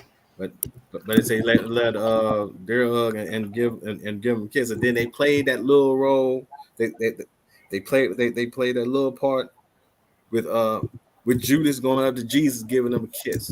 All right. The stage is set. Y'all better pay attention to these characters on this main stage. When I heard sound like that, symbolism to me. All right. When he said that, my mouth dropped. What you said, J-Rock? When he said that, when he said that that's what happened, my mouth dropped. Yeah. Yeah, I said the same thing yesterday. Said that to him, like, man, what are you doing going up there giving the man a kiss after you just done told on him, threw him under the bus? Come on. And then Kel still told him he loved him. Fact. You know, at the end, he definitely started throwing Kels under the bus. You know, Kel still showed some heart to tell him he loved him, man. That goes to show you what type of man he been the whole ordeal while people judging him. You know, it is hard to tell so for some people it's hard to look your enemy in the eye and tell your enemy you love him. And this man, life is on the line, and he still say, I love you. Oh boy. All right then. And what they get and what is he getting out of it? At the end of all this, what is he actually getting out of it? Yeah. Watch God. You know what I mean? Man, a lot of these people's lives gonna be very miserable here. Mm-hmm. It's already 6 months to a few years, you know. Man, it's yeah, and then it's funny how other stuff started coming out. One of Willie D had a video, and this guy by the name of I think his last name is Marv Idamine Marv, I believe his name is, whatever the case may be, said that he had an interview. He had an interview talked about how Barry Hankerson had signed some type of deal, and said that, you know, that with this deal, that if something would have happened to Aaliyah, that he wouldn't be responsible. And this was like almost a week before Aaliyah died. Yeah, I heard about that. That's when she also when she got killed, because the plane didn't just go down. It was all designed. Everything was by design. The weight of the plane, everything was by design. They killed her, okay? Allegedly. Everything we see over here on Truth Be Told is allegedly. Educational purpose and entertainment purpose only. For uses, fair use warning. Okay. From section 107. Anywho, yeah, and he also profited off that when he got them 90 mil. But yes, said that a week before that he did sign. I heard about that. However, he also kept her dad from managing her, because at that moment, her daddy didn't even get a chance to manage her because she was killed, allegedly. But go ahead, J-Rock. And see right there, you just brought up a key point, that her dad wasn't able to manage her, because if that was the case, I promise you, the Aaliyah marriage would have never came up. Yep. The Come on. the R. Kelly might have still been working with her at a certain point. She probably would have branched out on her own eventually, but you know, the working relationship would have still been there. It would still been good, and she was on the cusp of being an international superstar. She was already knocking on the door of it. Yeah. Okay. Put it like this. Come I'm on. gonna put it And to she y'all was like about this. to go. I'm gonna put it to you all like this. Y'all see allegedly the position and where your girl Beehive at. That was Aaliyah, and I'm going on mute. Keep going. And that's facts. And that's facts right I there. believe, I believe, You I can't believe, I deny that at believe all. Damon. I And really believe got rid of Damon Dash would have took her there. Damon who? Come on and look at how I'm glad you said Dame Dash, because right after him and let's come back to it again, him and that thing over there, we start with a J. He took that brand that they had and shit it on him and basically threw it away. So he got played. R. Kelly got played. You see how? Yep. This is all coming back to them same people. Yeah. Same people. Yep. I'm done. They played it over there. Played Damon ass too. And see the thing about Dame. Played Kanye. Listen, Damon Dash played Kanye. That shit was going on, and it was just a circle of that shit. Yeah. And the thing about Dame is, I remember when some of this stuff already came out, because he was, I think, if I remember, he was actually in the second surviving R. Kelly, I believe, and mentioned how, I think he said something about he R-worded my girl, he was sexually assaulting my girl, whatever the case may be. So here's the strange part though about that. If he did anything at all inappropriate with your girl at the time, then why then why, Damon Dash, thank you, Miss, did you show up at a video shoot for Twister So Sexy video featuring R. Kelly in Chicago? In Chicago, yep. That part. At that point, that video was made in 2004. That was 3 years after Aaliyah died. Yep. So there was no reason for you to be around him if you believe what you said is true. That that Aaliyah confided in you.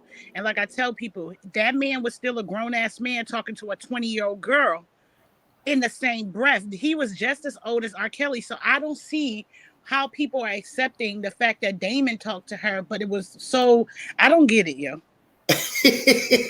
They choose a side. That's a good point.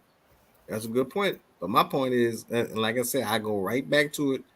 But if you did, also, I just want to say one thing there, right? But yet still, he condemns R. Kelly. But Jay-Z was his label mate, and everybody know Jay-Z slept with Foxy Brown and Aaliyah after R. Kelly was dealing with her. So come on. Why you got so much hate towards Kels, but your own label mate slept with Aaliyah too, right after Kels was finished with her? And if you got so much with sleep with underage girls, everybody knew Jay-Z slept with Foxy. Yep.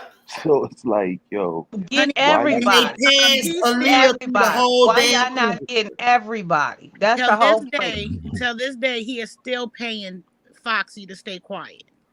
And also, we not gonna forget, Hov didn't get B when she was 18.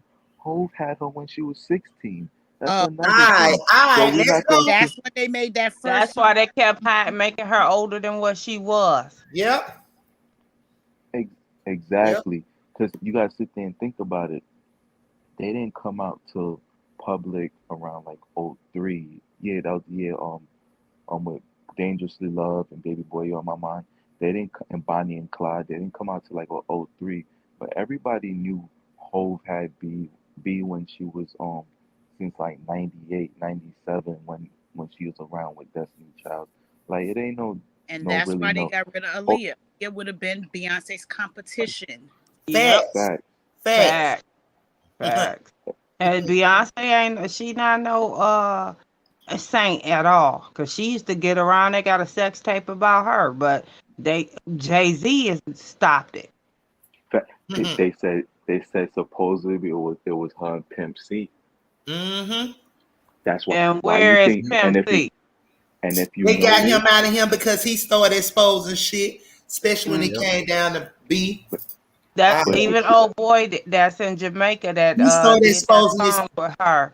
He they said that him and her messed around, and then next thing you know, you didn't hear nothing about him for years to Shit, the her and last Marcus couple. They Houston sent a messed broad in around. Pimp C room to do what she did with him. That's how that shit went down. A lot of people don't even know that.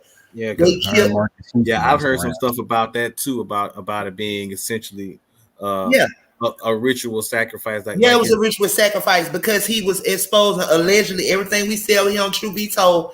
He was exposing the boy Bunner and a B, getting down the industry and that homosexuality shit. Yeah, y'all. Let's go. Let's talk Hey, about it. oh yeah, hey, Pimp C was talking about that. Yeah, let's didn't talk Nick about it. Cannon didn't Nick Cannon get some of Beyonce too? You said what, mister? Didn't Nick Cannon get some of that too? Shit, you should I say mean, who did get. I don't know if Nick got some. I I don't know know. Marcus Houston got up in there. Yeah, Marcus Houston did, but I don't know if pretty much everybody had some of her. But I don't know if Nick Cannon did. I can't say that. You know, and then when y'all was That's the first talking time I ever about Pimp C, heard of that one. but yeah, I nah, thought I could be wrong, man. You know, I'm just gonna go ahead and say it allegedly. Well, okay. So, Yeah. you know, Allegedly, I don't. everything we say is They allegedly. spin them girls It around. Them girls wouldn't be outside become the realm of nothing but possibility. I thought sex I heard hits. it somewhere before, man. You know, when they was hella younger though. You know what I But mean? you know what? At this point, ain't nothing off the table. Yep. Right. and then You know, also and with a my lot of phone, people buddy. don't. Now I'm saying a lot of people don't know this. If you really know, everybody on state property says it. They always say, "Yo, Hov, why you don't take care of your son and your daughter?" Everybody knows Jay-Z has two kids out here to Yeah, take his care of. daughter, Like man, his daughter Oski, look every spit Oski, of him. Yeah. Oskino, Emilio Sparks, Beanie Siegel, they all talk about it. So I'm in my head like, yo, there gotta be some truth to that if they all your own label mates that was around you every day saying, yo, why you don't take care of them two kids that's yours? Yep. But supposedly this is what they saying. Why he don't want to take a DNA test. Cause supposedly them kids was with chicks that was underage. Underage chick. So I'm like, yo, that make perfect sense why he don't want to. Because you cannot sit there and tell me them two kids ain't his kids. Man, that girl look. Man, hey, listen here. That girl look every spit of him, the nose and everything, yo. Man, oh my God. Like, it's like when he look in the mirror, it's like, it look like he just put a wig on. They just how him and that girl look alike. The boy do too. Facts. Facts. A demon. Allegedly. So, you know, so Pimp C never said anything about him and Beyonce. Someone, you know, all the stuff is coming out now, right? Yep. Pimp C, listen, they killed, listen, allegedly, Pimp C was assassinated when he started exposing a lot and started coming out about all of that. The homosexuality, the sleeping with the young, all that. He started exposing everything. He was talking a little speaking on the record. and he exactly and when he seen his partner, which is the Bunner and a B, and what it was when he started speaking on it. Yes, he was suffice for that boy Bunner and a B. Don't forget P. I can back you up by the numbers. Let's go. Don't forget MSTRP. Okay. Because Pimp said Okay. P came in there and jumped on him. Man, boy, this stuff, man, is deep. Yep, absolutely, Trey Lynn. That rabbit hole real deep, baby. It's dark and baby, it's a never ending, okay? Yes, And it's a then, never ending. Never ending. And I and I bet the said, people, the famous people that Kels have worked with, they may have really wanted to help him, but them powers that be came and threatened him and told him, you gonna get the same shit he get if you step in and try to help him. No, they was not gonna help him anywho because they already know what type of contracts they sign, what kind of deals they in, and what they better do and what they better not do. Every year there is a big ritual performed where they all wear white, okay? And they all go to it, and as they all go to it, there are different phases within that thing that they go to, okay? So you have everything that I'm saying over here, truth be told, is allegedly. It is also for entertainment, educational purposes uses only by the Fair Act, use 107, section 107. However, every year they go to this. Every last one of them go to it, okay? They're butt naked. They strip down. They all wear white, okay? One phase, you got the checkerboard and you got the naked whatever human up there, whatever, however, whatever. Then another section, boom, you got them all, men on men, women on women. It's just everything. It's just open.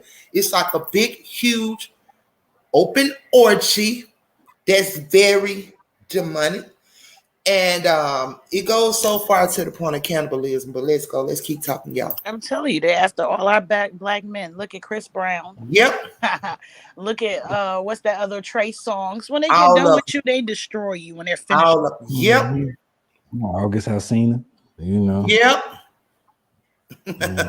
Hey, hey, Dean Baller, man. I know you say you up in New York, and man, I know man, there's a lot of things going on up there, and I'm pretty sure, man, you can tell us some stories about up in there. But I know, man, this is something about New York, man. You know, with a lot of these stars, man. Now, you know, I don't know, man. It sounds like Jay-Z got a good grip on New York, man. I'm not gonna lie. I'm gonna be real honest with you. I'm not gonna sit here and act like I'm not a Hov fan. I'm from Brooklyn. I love Hov. Yeah. But it's like I'm not gonna lie. Hov, like I would say the people, like a lot of people that's around Hov's age. You gotta remember Hov's in his 50s. A lot of people around that age and even older don't really like Jay-Z like that.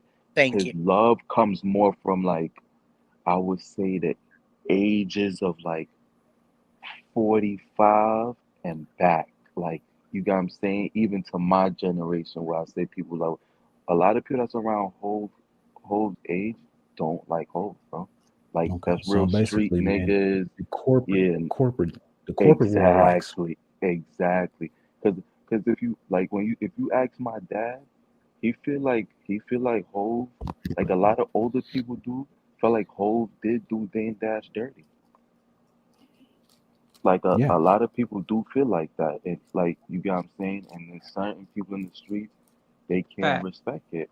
They like nah, like you get what I'm saying, and it's like, and also a lot of people, and a lot of another thing a lot of people don't like is, all right, you come at your man's behaving to supposedly him being a rat, but we all know behaving didn't rat. It's just some what I don't know. He threw that word at him, but not for nothing.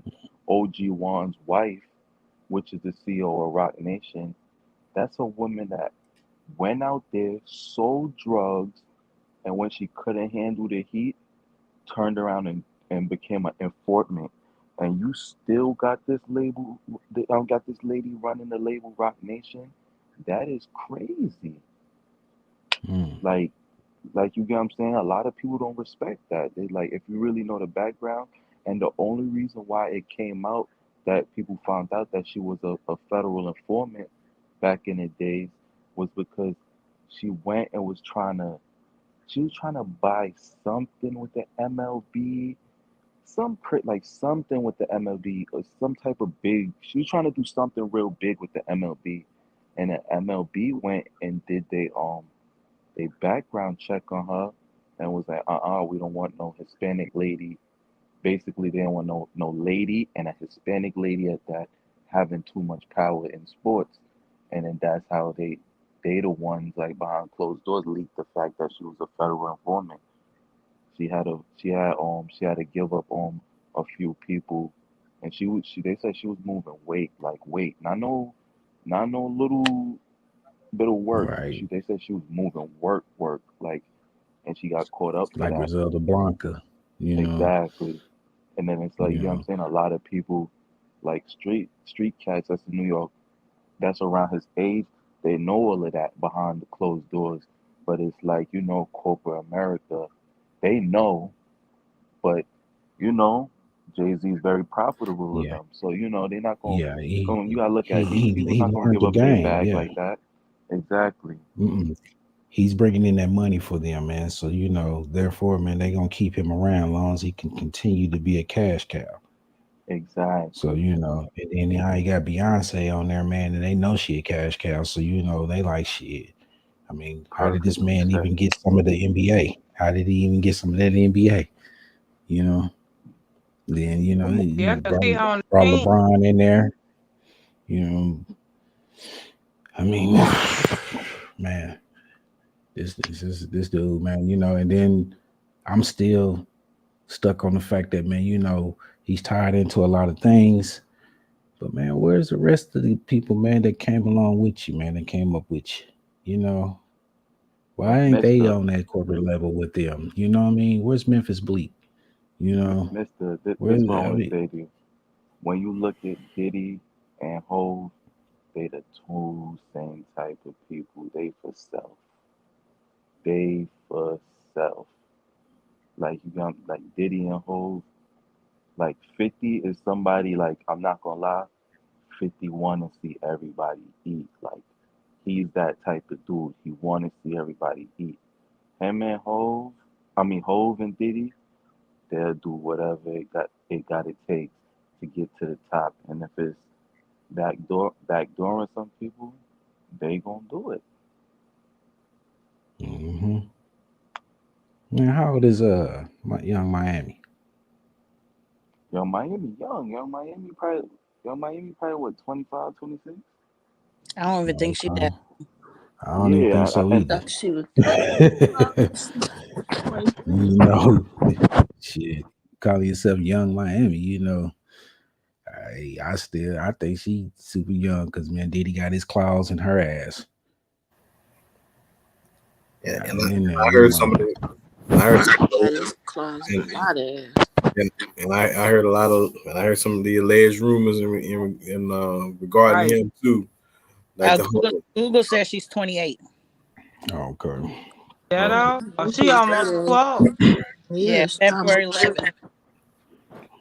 Yeah, I remember a couple of alleged rumors and alleged stories about Diddy also.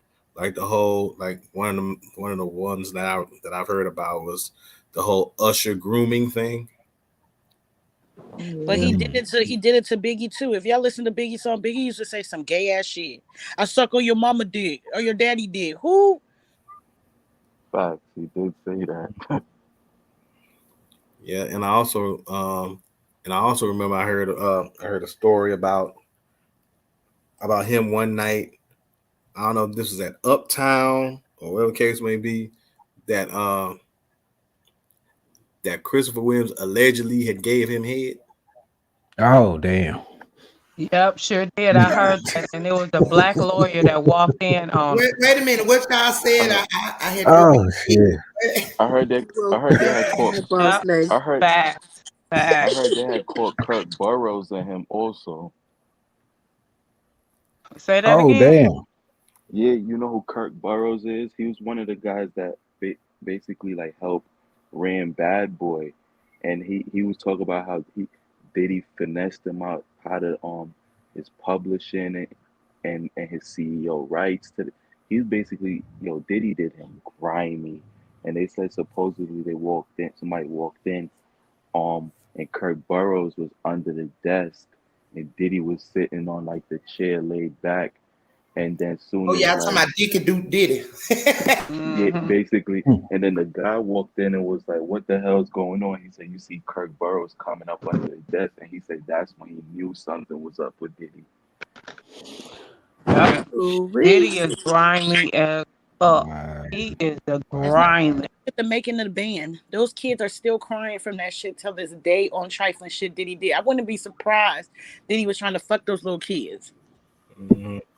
Hey, y'all, my opinion, y'all know it's not his real and biological. Everything we say over here is alleged, but he knocked LB boy off. Oh damn! Look what he did to Shine. Look what he did to Shine. Oh my God! That boy take Everybody that was connected to Diddy, look at what he did to them. Everybody. I don't think he got Shine. I think Shine man got up out of there before then because Shine seen what was Nah, going how he on. went to jail then for that shooting that happened when Shine he was was there for that shooting. He took the rap. Right. Yeah, he took the rap. That's what I'm saying. But that's what I'm telling you, Usher. He has something over that man. I wouldn't be surprised if he was doing that to Shine too. There's no way somebody take a rep for somebody unless you promise them the world, and that's how Shine right now is the president for his country. Right, and also too, and I remember that whole sorted episode because that was the time that Diddy was with J-Lo. And then that whole thing about that shooting. And J-Lo got the hell on too. Right after that thing, she got up. And ain't fucked with a nigga ever since. Ain't never messed with a black man ever since. See, like that, nope.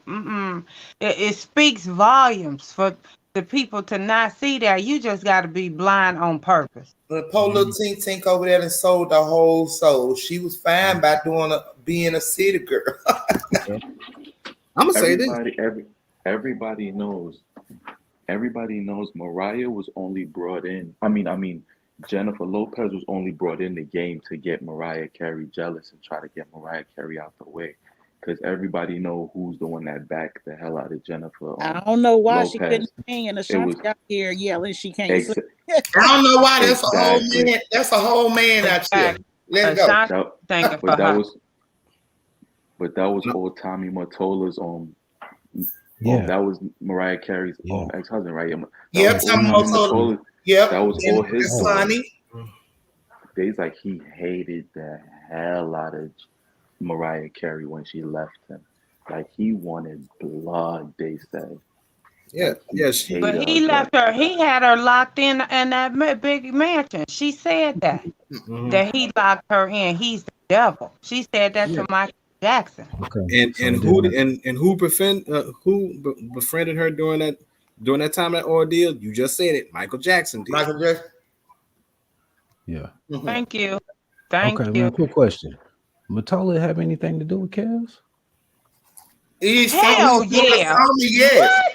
Yeah, boy, that's Sony, baby. Exactly. Sony. Yes. One word. Sony. I'm done. All right, I'm going on mute too. And you know what? I'll prove that point. Go ahead, Shay Rock. Let them have it. There was an article. Jay. There was an article on Billboard magazine about 4 years ago. And the article said Sony completes acquisition of Michael Jackson's estate share of EMI Publishing. Sony agreed to pay $2.3 billion to acquire EMI. Not only did they acquire EMI, but they spent an additional $1 billion to purchase EMI's debt also. So EMI was holding some of Michael Jackson's catalog.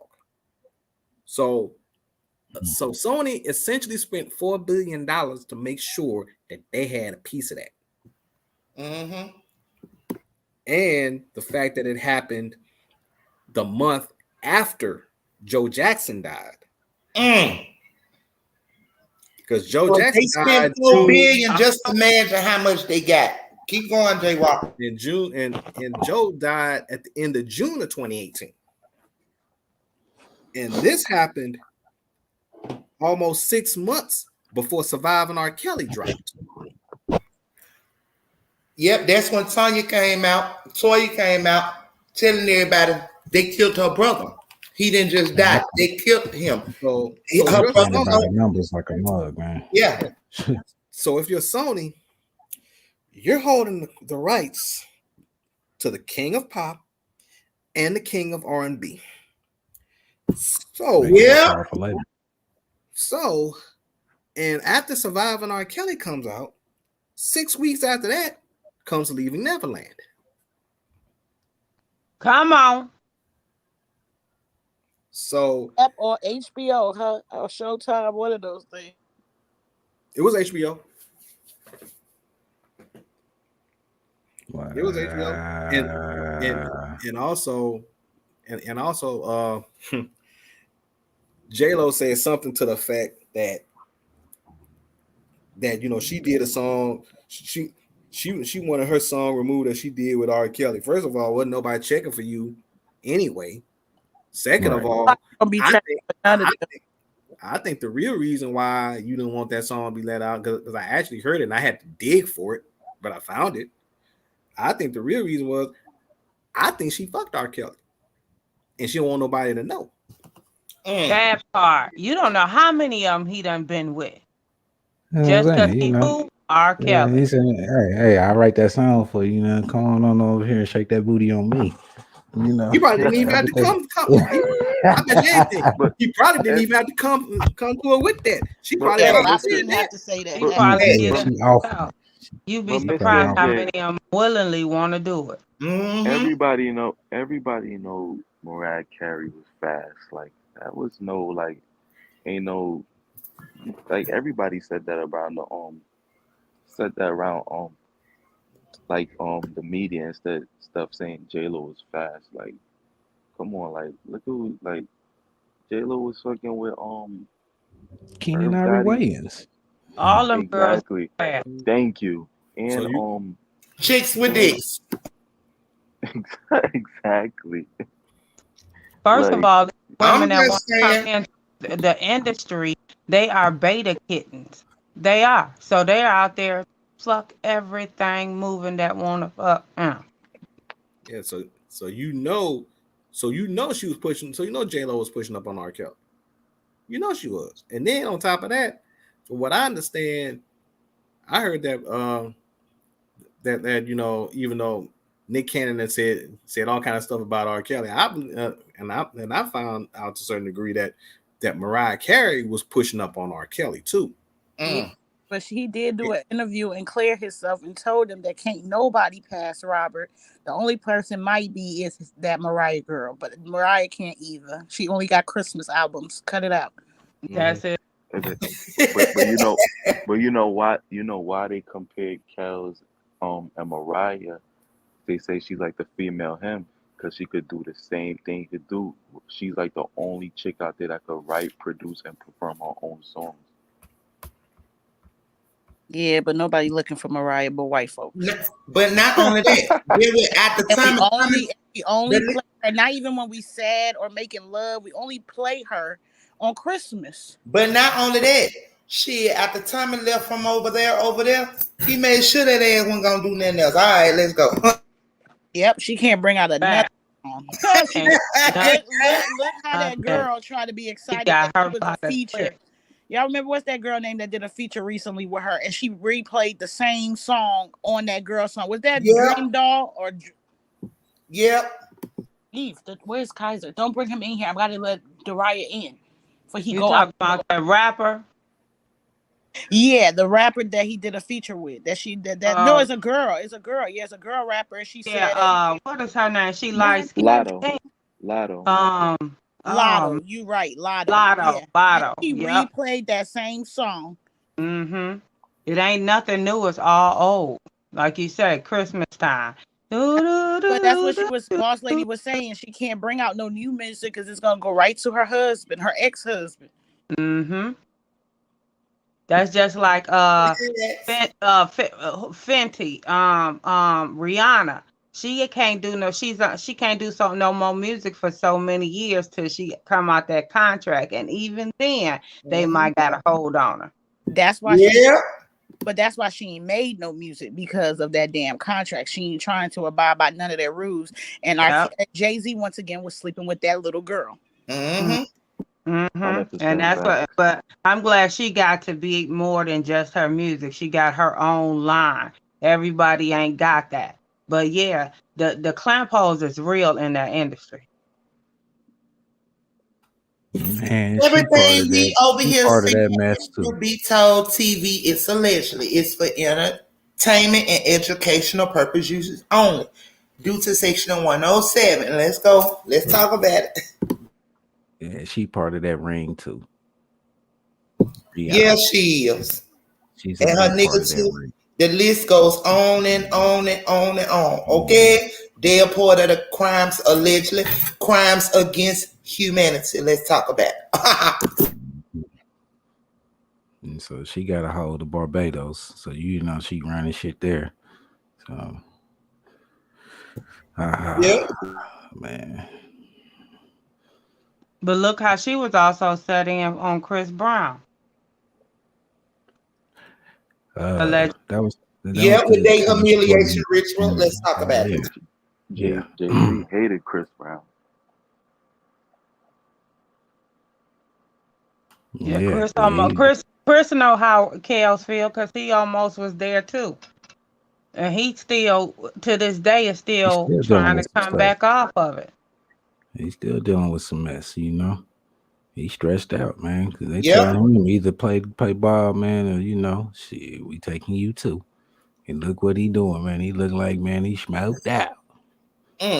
But that's what the powers that be do to them. They running their asses crazy. They stressed out. He's stressed. Yeah, they get beyond them. recognition. They burn them out by working them to death, and then after they burnt out, then they go ahead and shit on them and take them up out of here. What kind of crap is that? That term would be called disposable. Yep. When you reach a certain, going back to what J.Y. said, when they come up on a certain amount of years and they get a certain amount of, you know, etc., X, Y, and Z, that's when the plan started going in motion. That's why I was telling you all, keep your eye on that guy NBA Youngboy too over there, allegedly. Y'all remember Boss Lady said that, okay? Where he 22 over there? And you can look in his face and tell that they got him. He's so gone. But ain't he 22? Something like that. Okay. So according to 22, they've already created a lot of beef surrounding him and around him. He got a 60 million, which he really think he still won, but they really pimped his ass. They control all his social medias. So 22, let me see. By the number, I'm thinking they're doing me in by the age of 24. Let's go, y'all. 24, 25-ish, give or take. Yep. No, it won't be 25. It'll be 24, baby. You got to keep the number. That number. Yep. Murder by the number, baby. You know, there's a part in this book, Solar Coaster, that I just want to read to you real briefly. And some of you probably already know this. Others probably in the chat might not. But there's a chapter called Juicy Tuesday, and he said, and R.Kelly said, "I hoop almost every single night and tried not to miss a night. But to this day, I never miss Tuesdays. They were the big night for intense hooping.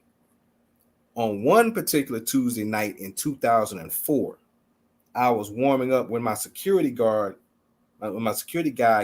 spotted an unfamiliar brother hanging around. He asked me what should he do about the stranger. Asking his name. After asking the security guy came back and says his name is Charlie. Well, go ask him what his last name is. A few seconds later, my man came back. Says his name is Charlie Wilson. And I asked, the Charlie Wilson from the Gap Band? He said I went right over to him, and it really was Charlie. And he said, he said, man, it's really good to see you. Been loving your music forever, and I didn't expect to see you here. What's up? And Charlie said, I came all the way to Chicago looking for you. He answered, "The cats told me this is where you come on Tuesday, so I figured I'd take my chances and try to catch you. And I'll be honest with you, bro, I need a hit." R.Kelly never sought out Charlie Wilson. Charlie Wilson sought him out. And y'all think that wouldn't let the planet have sent that man way? Come on, y'all. And a lot of these artists said, "Well, R.Kelly came." No, R.Kelly ain't coming to you. You came to him. Yeah, Charlie a creep any damn way. Yeah, I heard about some of the, I heard some about some of them stories he had when he was on sports. Oh yeah, man. Yeah, Charlie a creep, man. You know, my family know Charlie, man, from Tulsa, man. You know. Yeah. I got some family in Tulsa too. Yeah. Ask him about Charlie.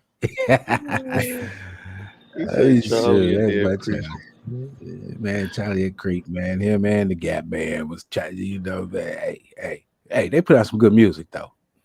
Oh yeah, I gotta say that though, man. But Charlie was still a creep, you know. They said Charlie.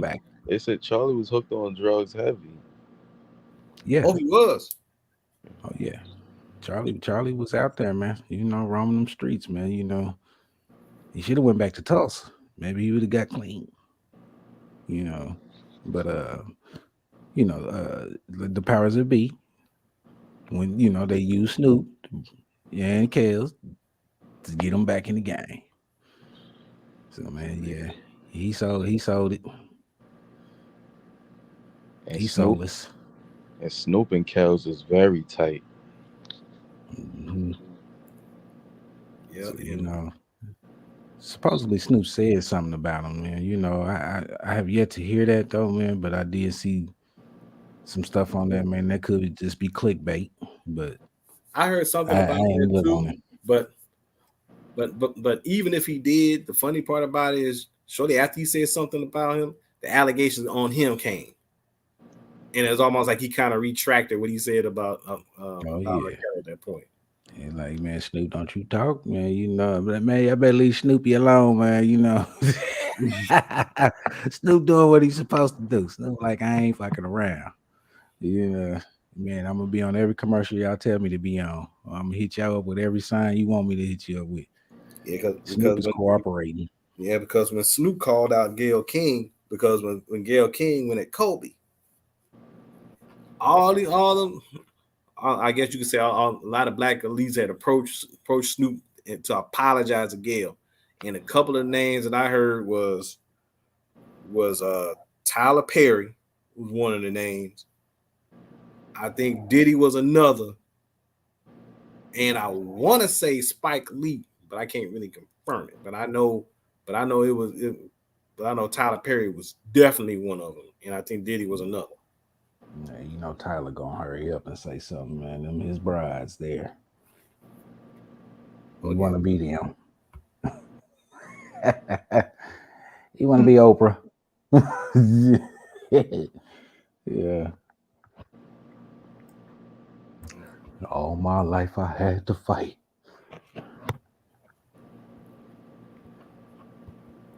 Yeah, this rabbit hole is so deep. It is. I mean, you can't. I mean, it's like a quicksand. Once you step in it, you just gonna sink and sink and sink, and it's gonna be hell getting out. Yeah, and that's what a lot of our black stars are falling in now. Shit. They putting their claws in them, man. You know, I see there's a lot more black shows out too. Bringing them up to bring them down. You know, I mean, it's just no different than that lady that played Big Mama Thornton.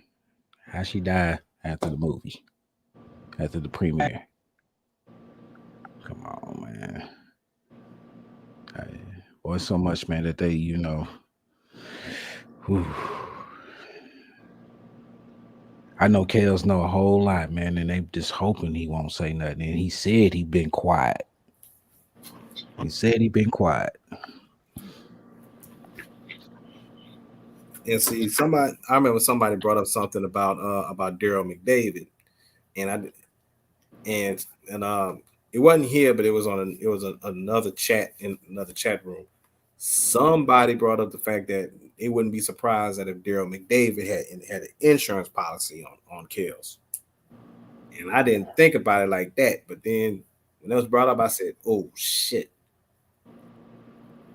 because that make a whole lot of sense. Because why is it they always say that R. Kelly is always on suicide watch? They're trying to get him. They're trying to get him like they did old boy, man, that allegedly hung himself. Yep. I pray that they never get him, but ain't no telling because we already know he in a crooked ass system.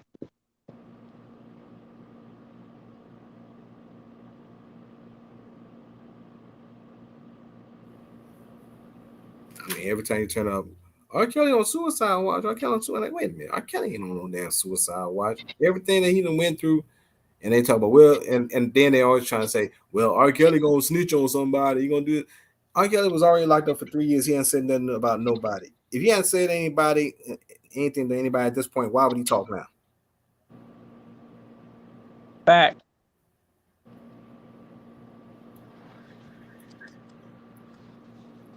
Somebody make it make sense to me because every time I hear somebody say that, I was like, has he said anything yet?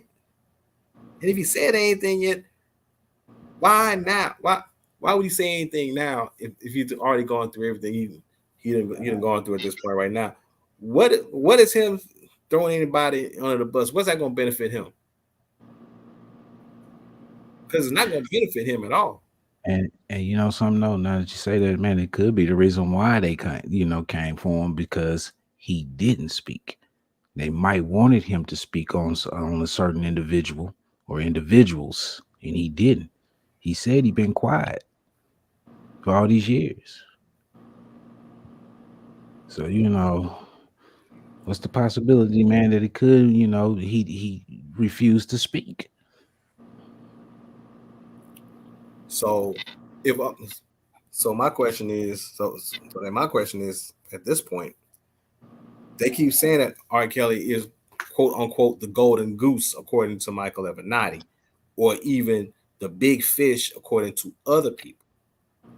So my only question at this point is, who's the bigger fish? Who's bigger than him? And that one that hung himself, and then that woman, man, that went down, she get 20 years? They give her 20 years. Yeah. It just seemed like, man, all that kind of plays in with each other. But she ain't gonna serve 20. She ain't gonna serve that 20. Nope, and he ain't hang himself. Okay. A lot came out that the people missed, even pertaining to the what you call them people, the officers that were so-called supposed to be patrolling and whatever else. Yeah. The COs. They was paid. Yeah, the COs, they was paid and all. People missed that part. They killed him. I'm still looking for a body. Oh, okay. They killed him allegedly. He on the island. That island that he got. Mm-hmm. And guess what? Jasleen over there, Maxwell, she ain't gonna do the whole 20 because guess what? She told a lot of it. Baby, y'all gotta realize a lot of these people, such as celebrities and these people that's coming out, they come out dying and just like what that thing over there that just died over there in England. Okay, yeah. A lot of these people that they're coming out saying died now, they have actually been executed. They were supported that $500,000. I mean, not $500,000. I'm sorry, that 500,000 indictment that went around. Okay. All the way down to the Pope. Let's talk about it. Crickets.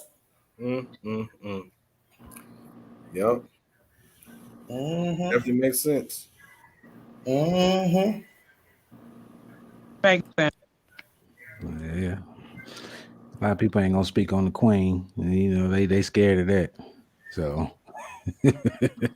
hey, what her name is that allegedly died in the car wreck? He said she probably she probably like bitch, wrong direction. Boom.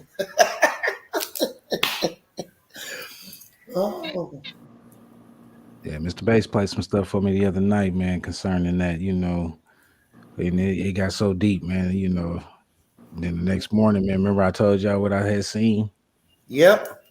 The ritual. I mean, the Mm-hmm. yeah, the ritual. Heard about it. The ritual that morning. That morning, I was like, ain't this some shit? Yep. I was like, man, Mm-hmm. heard it the night before. And then the next morning, man, wake up to see it actually happening. Yeah. Because they do it in your face. A lot of people just are not consciously, they're not conscious and they not aware of what's going on. Like these are a lot of rituals. Like stated, the world is a stage and it is so many characters within it. You know what I'm saying? Make you not even want to be a part of this motherfucker, Hey man, hell, one of the damn guards didn't want to be a part of it because he faked the pass out. Yeah. Let me get up out of here. Got me. Yeah, that gum demon ran through him, man. He was like, "Oh Lord, nah, I can't do this." Shoot. He passed out.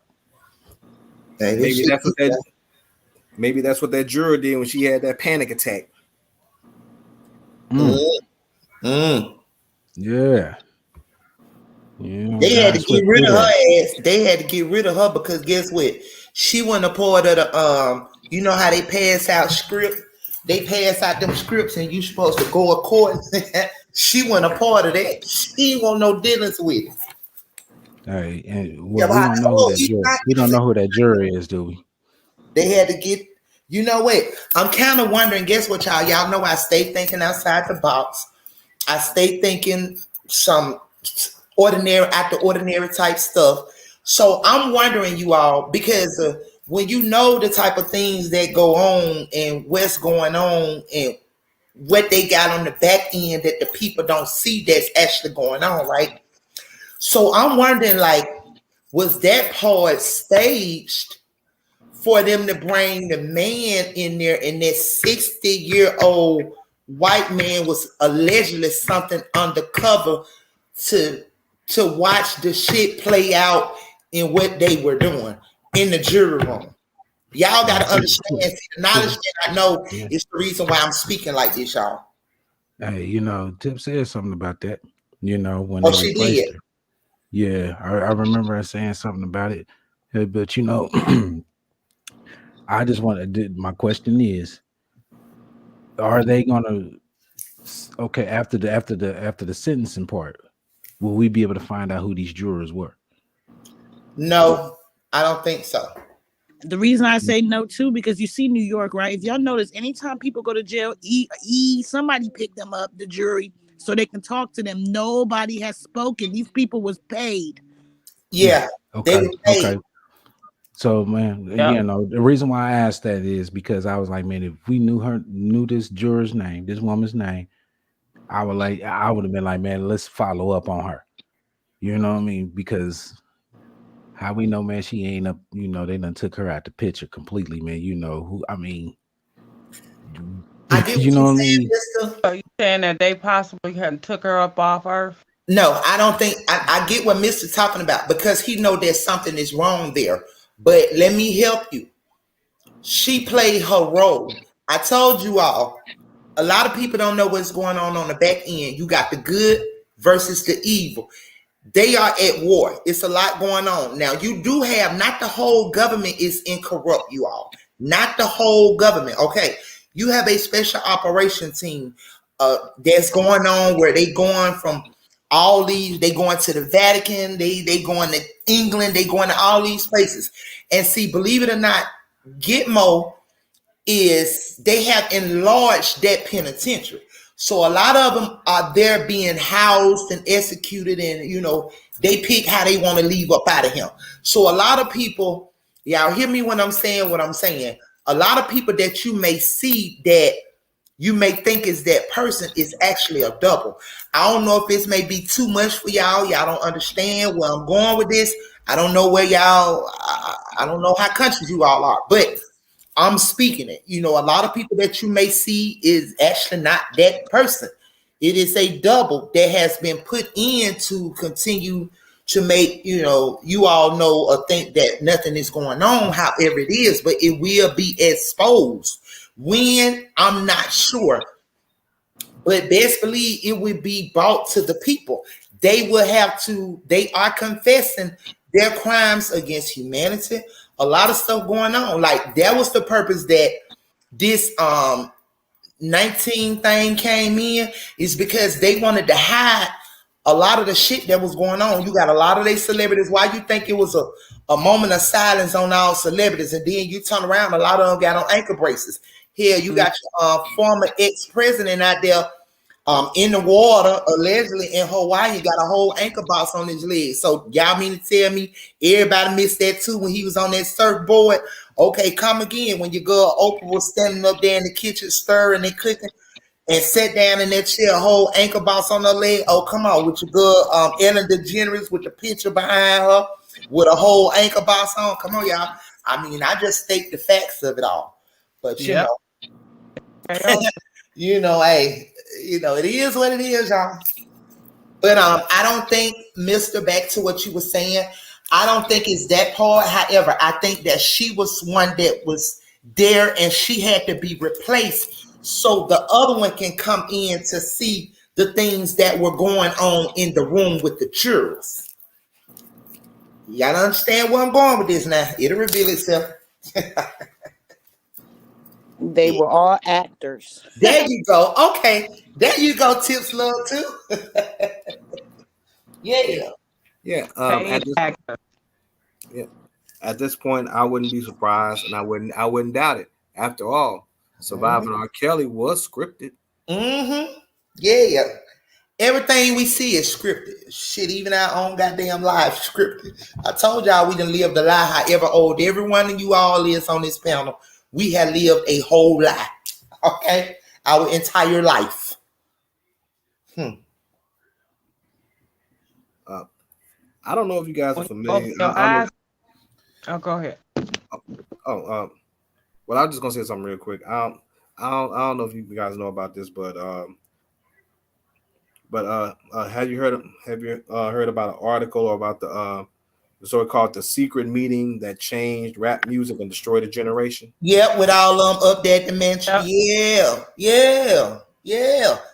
And they had that big executive meeting what they better not do, and the people they need to start targeting for the certain type of music. Yeah, let's go, J-Rock.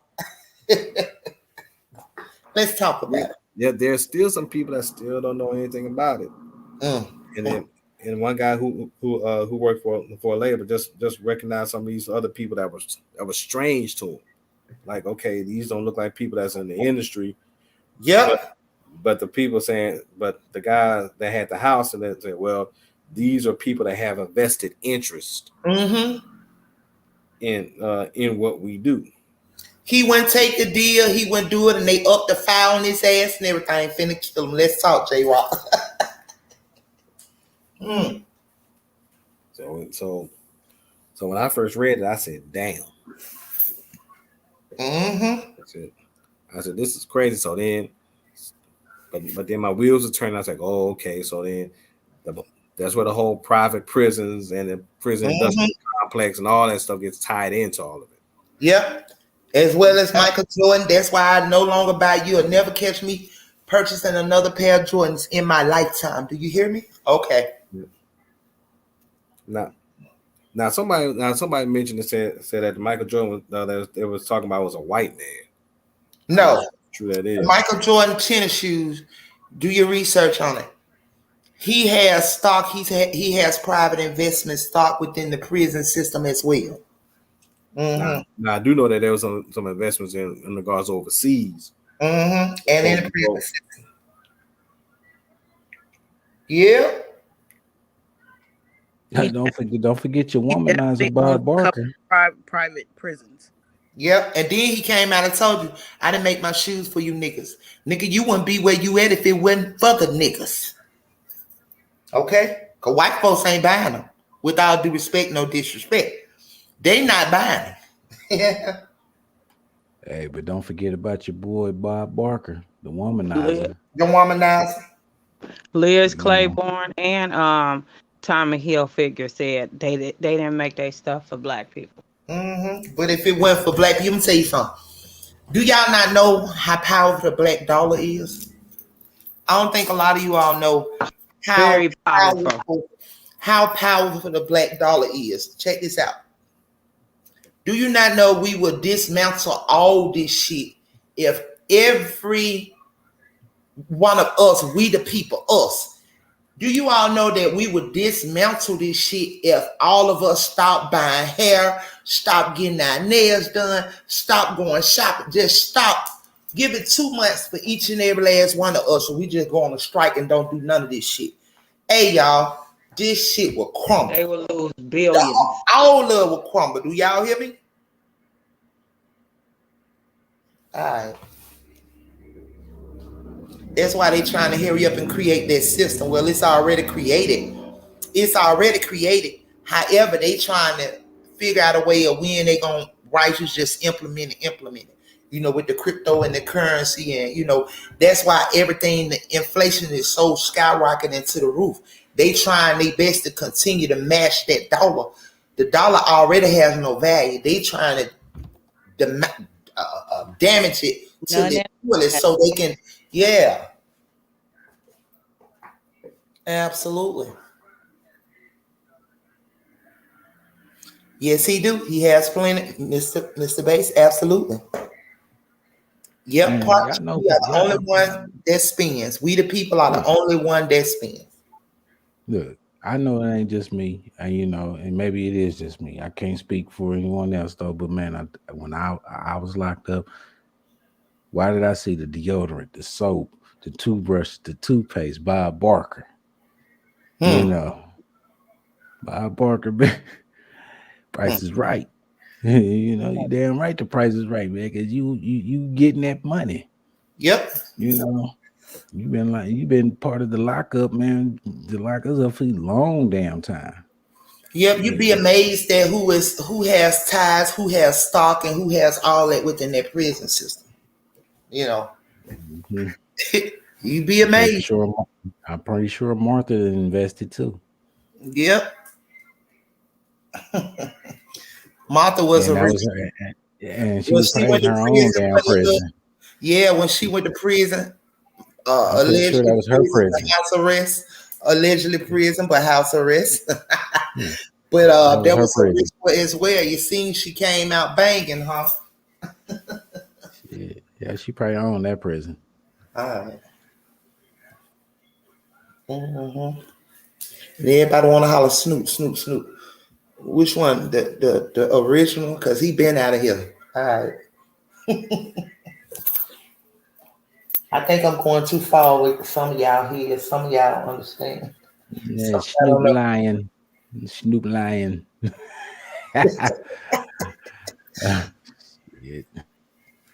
All righty, y'all. Family. So this, we thank you all so much, y'all. It's 1:00. I got to get my clients and stuff up and ready at about 5:30. So, y'all, I thank y'all so much for tuning in to Truth Be Told. Thank you to everyone that came up on the panel. My boy, Sir Miguel, J-Walk, as well as Dean Baller. I thank you all so much. Thank you all to all the Truth Be Told family that's on the panel. Also, the moderators that moderated on tonight. We thank you all for each and every last one of y'all that's in the comment section that chopped it up with us. We ask that you hit that like button, comment, share, and subscribe to our channel so that when we go live, you will get the notification. We thank you all so much for tuning in. We'll be back again on tomorrow. Same place, same time. Good night, family. Blessings to each and every last one of you all. Good night. Good night. Thank you all. Good night, everyone. Y'all have a blessed one. Good night.